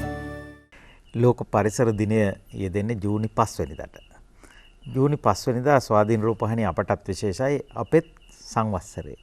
අවුරුදු 41ක් ලංකාවේ පළමු රූපවාහිනී නාලිකාව පුරෝගාමී රූපවාහිනී නාලිකාව අපේ ආයතනයේ පරිසර දිනේ දෙකම එකයි. මේ රූපවාහිනී වේදය හොඳට නරකට දෙකටම බලපාලා තියෙනවා. ඇත්තටම සෝබාදහම පරිසරය පෙන්වන්න අධ්‍යාපනික අවශ්‍යතා සපුරන්න ලොකු වැඩ කොටසකුත් කරලා තියෙනවා. හැබැයි පරිසරෙන් නැති කරන්නටත් දායක වෙලා තියෙනවායි කියලා මම මේ රූපවාහිනිය ඉඳන්ම ඒකත් කියන්න ඕන. මොකද අපි තරගෙට වගේ මේ ලස්සන තැන්, සුන්දර තැන් තරංගයක් තියෙනවනේ. හොඳම තැන අපි තමා පෙන්වන්නේ. ඊළ ඇත්තටම මා සතුව තියෙනවා සමහර දේවල් රූපරාමු සමහර ඒවපුව අපි ගිය තැනුත් තියෙනවා. මට ඉතින් හරි ආසයි මේක පෙන්වන්න. මට පස්සේ සංස්කරණ මැදිරියේදී මට හිතෙනවා මේක පෙන්වන්න හොඳ නැහැ. ඒක පෙන්නනවට වඩා නොපෙන්න ඉන්න එක තමයි හොඳ. මොකද අපි පෙන්නුවට පස්සේ යනවා විනෝද චාරිකා ලැහැත්තු ශාමාරු. දැන් මම හසන්ත කොහෙද තන මාරුද? ඉතින් යන්නේ මොකද බොණ්ඩ බෝතල් අරගෙන අරවා මෙව්ව අරගෙන යන විනෝද චාරිකා යන තැන් බවට මේ ලංකාවේ හුඟක් පරිසර පද්ධතීන්ට ওই වැඩේ වුණා. මොකද තරගෙට වගේ අපි රූපවාහිනී නාලිකා ටික ඔක්කොම මේ හුඟ දෙනෙක් අපි හැමෝම වගේ හොඳ පැත්තකුත් තියෙනවා. යහපත් පැත්තකුත් තියෙනවා මේ අපේ රට නේද? අපේ සුන්දරත්වය අපිට ආඩම්බරයක් ඇති වෙන්නේ ඒක හොඳයි. ජෛවවිවිධත්ව පරිසර. හැබැයි පෙන්වීම හරහා සමහරු කලේ මොනවද? විනයක් ශික්ෂණයක් නැති අය ගිහිල්ලා ඒ පරිසර පද්ධති විනාශ කරලා දැම්මා. සමහර තැන් ගන්න දෙයක්. උදාහරණේ තියෙන්නේ බෝපත් ඇල්ලේ අඩිය තියන්න බෑ මොනවා කළවත් බෝතල් කටු. අඩිය තිබ්බොත් අනිවාර්යෙන් කකුල කැපෙනවාමයි. ඒ වගේම හසන්ත මහත්තයා මම පොඩි ඉල්ලීමක් කරනවා මේ ඒ වගේ ඒ කියන්නේ සාද පවත්වන්න වගේ ඒ වගේ දේවල් වලට අපිට තෝරාගන්න ඕනේ තරම් තැන් තියෙන නිසා ස්වභාවික වනාන්තර සහ ඒ ස්වභාවික භූමි කියන්නේ ඒවා ගිහිල්ලා අධ්‍යයනය කරන්න පියවිසිහියෙන් අධ්‍යයනය කළා ඒ සතුට විඳින විදිය වෙනම එකක්. ඒක වෙනම වින්දනයක්. එතකොට ඒක ඇතුළට ගිහිල්ලා අර අපි ඔය මත්පැන් භාවිතා කරලා ඒ විඳින දේ ඒක විඳින්න ගියොත් එහෙම සතුන්ටත් හරීම කරදරයක්. මේ මොකද මේ එක සැරයක් මේ ඇත්තටම මේ හොඳ දැනුමක් තියෙන කියන්නේ පරිසර දැනුමක් නෙමෙයි මම මේ කියන්නේ පරිසර දැනුම හැමෝටම තියෙන්න ඕනේ චුට්ටක් හරි. එක මහත්මයෙක් මට කතා කරනවා මේ එක්තරා පරිසර පද්ධතියකට යන්න මේ අප්‍රේල් නිමාඩුවට මේ ඔය මේ ක්‍රිකට් පිටි අනම්මනම් ඒවා ඔක්කොම අරගෙන මං ඒවා ඒ මොකටද කියලා. ඒ ගිහින් මැච් එකක් ගහන්න. මම කිව්වා ඔය කැලේ ඉන්න මම ඔය කැලේ ඉන්න අලියෙක් වුණා නම් මං උඹට පන්න ගහනවා කියලා කොළඹට එනකන්. ඒ කියන්නේ දැන් අපි බොහෝම විශාල ඉඩකඩක් තිබිලා තියෙනවා අලින්ට. ඒගොල්ලන්ගේ ඉඩකඩ අපි ටික ටික අල්ලගෙන පොඩි සොච්චමක් උන්ට දීලා තියෙනවා එතන ඉන්න කියලා. ඒකේ ගිහිල්ලත් අපි උන්ට කරදර කරනවා. ඉතින් එතකොට උන් අපිට ගහන එක සාධාරණයි. ඉතින් ඒක නිසා ඉල්ලීමක් කරනවා අපේ ඊළඟ පරම්පරාවේ හැබැයි ටිකක් අපි කියලා මම හිතන්නේ මෙතුමලා එහෙම හරියට ඒවා ගැන කියලා දැන් යම් කිසි ප්‍රවණතාවයක් තියෙනවා. අපි තව පොඩ්ඩක් ඒක දියුණු කළොත් දරුවන්ට පුළුවන් වෙයි ඔවුන් වැඩිහිටියන් වෙච්ච කාලෙක ඔවුන්ගේ දරුවනුත් එක්ක කරගෙන ගිහිල්ලා පරිසරයේ රස විඳින හැටි කියලා දෙන්න. ඒක භාවනාවක් වගේ. ජනක මත සමහර දේවල් සමහර සත්තු සමහර ලස්සන තැම පෙන්ලා දෙන කොහෙද කියලා කියන්නේ නැතුව මේ ලංකාවේ කියලා එහෙම පෙන්නපුවා තියෙනවා. ඒත් හිතලා බලනවා මේ හැබැයි අපි එහෙම හිතුවට සමහරු දාලා දානවා යන පාරත් දැන් මම්ම ගෙනිල්ලා ගිහිල්ලා බලලා කැමරාවේ සටහන් කරගෙන ආපු අපේ ප්‍රාදේශීය වාර්තා එපු තැන් තියෙනවා මේක නොදැමිය යුතුයි කියලා හිතපුවා දෙන වෙන ටික දවසකින් කොහේ හරි තැනක පෙන්නනවා ඒක. දැන් මේ මෙතුමාට ඒකට ස්තුති කරනවා ඔය අදහස දරන්නේත් ඊටාම අල්පයයි මේ මාධ්‍ය ලෝකේ. දැන් මොකද යන තැන් එක්ක පාර පෙන්නලා ඒ විදිහට දැන් හුම්මානය ගත්තත් හෝටන් තැන්න ගත්තත් මේ සියලුම තැන් විනාශ වුණේ මංගාව තියෙන හෝටන් තැන්නේ ඡායාරූප මේ දිගුණිය අඩුවේ කියන ලොන් වීකෙන්ඩ් එක අපි 4-5 දෙනයි. දැන් ලොන් වීකෙන්ඩ් යන්නේ මේ නිකන් වීකෙන්ඩ් එක වාහන පොලිම කිලෝමීටර් 4යි. ඉතින් හැබැයි ඒකේ තව පොඩි කැලලක් තියෙනවා මාධ්‍යෙන් ඒකත් කළා. එහෙම වුණාම ඒ වගේ නියාමනයක් නැතිවීමත් ගැටලුවක්. ඒ කියන්නේ යන්නේ සංස්කෘතියක් නැති අය නම් ඒගොල්ලන්ගේ සංස්කෘතිය හදන්න එතනත් පිරිසක් දාන්න වෙන තැනට ඇවිල්ලා තියෙනවා. ওই දෙකම බලපාල දෙන හැබැයි මම විශේෂයෙන් ස්තුතිවන්ත වෙනවා. අපි ඒ වෙනුවෙන් විශාල අරගලයක් කරනවා. තැන් වසන් කරගෙන ඉන්න ඔබතුමා මෙවැනි විශාල ආයතනයක ඉඳලා ඒක දැකීමම අදහස දකින්න එක මොකද සමහර අය අපිට ඕකට එක්ක රණ්ඩු වෙලා තියෙනවා. නෑ එහෙම කොහොමද ඕගොල්ලන්ගේ තැන්ද ඕවා එහෙම තමයි. ඉතින් මම ඒකට හිසනම ආචාර කරනවා. ඇත්තට මේක විශිෂ්ට දෙයක්. මොකද අධ්‍යාපනය වගේ මාධ්‍ය තරගයක් වෙලානේ. ඉතින් හොඳම එක තමයි හැම කෙනෙම පෙන්වන්න හදන්නේ. හැබැයි අපි මේ පෙන්වන්න ගිහිල්ලා අපි කරන වැඩේ වක්‍ර සමහර සත්භාවයෙන් වෙන්න පුළුවන්. ඒ පෙන්වන්නේ. නමුත් සිද්ධ වෙන්නේ අන්තිමට අර විනයක් ශික්ෂණයක් නැති අය අත සමහරට පරිසර පද්ධතිය විනාශ වෙලා යන තැන හින්දා මාධ්‍ය ටිකක් පරිස්සමට අපි ඒකත් පාවිච්චි. ඒකත් ටෙලිවිෂන් ඉස්කෝලේ පාඩමක්. ඒක ඒ වගේම මේ දැන් ලස්සනම තැන තමයි හෝටලේ හදන්නේ.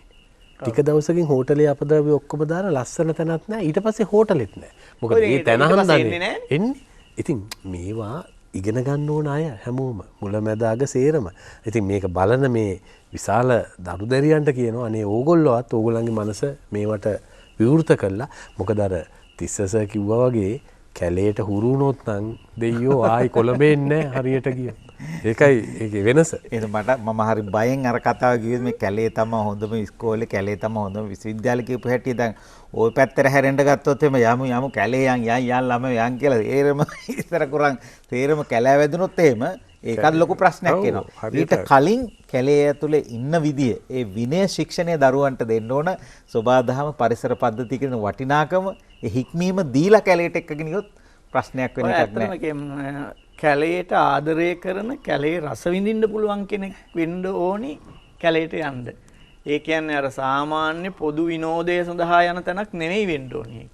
තව කාරණයක් මේ ගමන් මම කියන්න කැමති අපේ මේ පරිසර වේදීන් ඉන්නවා. ඒ පරිසර වේදීන් සම්බන්ධ වෙලා EIA කියලා පරීක්ෂණයක් කරනවා යම්කිසි ඉදිකිරීමක් හෝ යම්කිසි ගොඩනැගිල්ලක් හදන්න කලින් ඒ පරිසරයේ environmental impact assessment කියලා. එතකොට environmental impact assessment එක අපි හරියට ලබා දෙනවා නම් මම හිතන්නේ අපේ මේ ස්වභාවික පරිසර අපිට ඕන විදිහට රැක ගන්න පුළුවන්. හැබැයි අපේ පරිසරවේදීන් ඒක හරියට ලබා දෙනවා නැත්තේ නැහැ. ඒනොට යම් ක්‍රියාකාරකම් නිසා සමහර විට ඒ දෙන ලබා දීම අනුමැතිය වෙනස් වෙන අවස්ථාත් තියෙනවා ලංකාව තුල. දැන් උදාහරණයක් ගත්තොත් දැන් අර නුවර කොළඹ මාර්ගයේ අර ඇත්තටම මේ එක ශාකයක් හම්බ වුණා එක ගහයි තියෙන්නේ. ඉතින් ඒක පාර ගියා නම් ඒ සොයා ගැනීමෙන් තොරව ඒ ශාකය එහෙනම් අර නෂ්ට ගොඩට යනවා. නෂ්ට වූ ගොඩට යනවා. එක ගහයි තියෙන්නේ. බරපතල දෙයක්. හොඳයි. කතා කරන්න බොහෝ දේවල් තිබ්බත් ඉස්කෝලේ ඇරෙන වෙලාවත් හරි. හොඳයි. නැවත පාඩමකින් අපි මුණ ගැහෙමු. පරිසරවේදී නායනක රංවැල්ල මහත්මයාට අපේ ගෞරව ස්තුතිය උපත කරනවා. මහාචාර්ය සූරතිස්ස දිසානායක මහත්මයාට අපේ ගෞරව ස්තුතිය උපත කරනවා. අපේ ප්‍රකට ජීව විද්‍යා ගුරුතුමා තිස්ස ජනනායක මහත්මයාට අපේ ගෞරව ස්තුතිය උපත කරනවා. නැවතත් අපි ටෙලිවිෂන් ඉස්කෝලේ මුණ ගැහෙමු. ආයිබෝවන්. ආයිබෝවන්.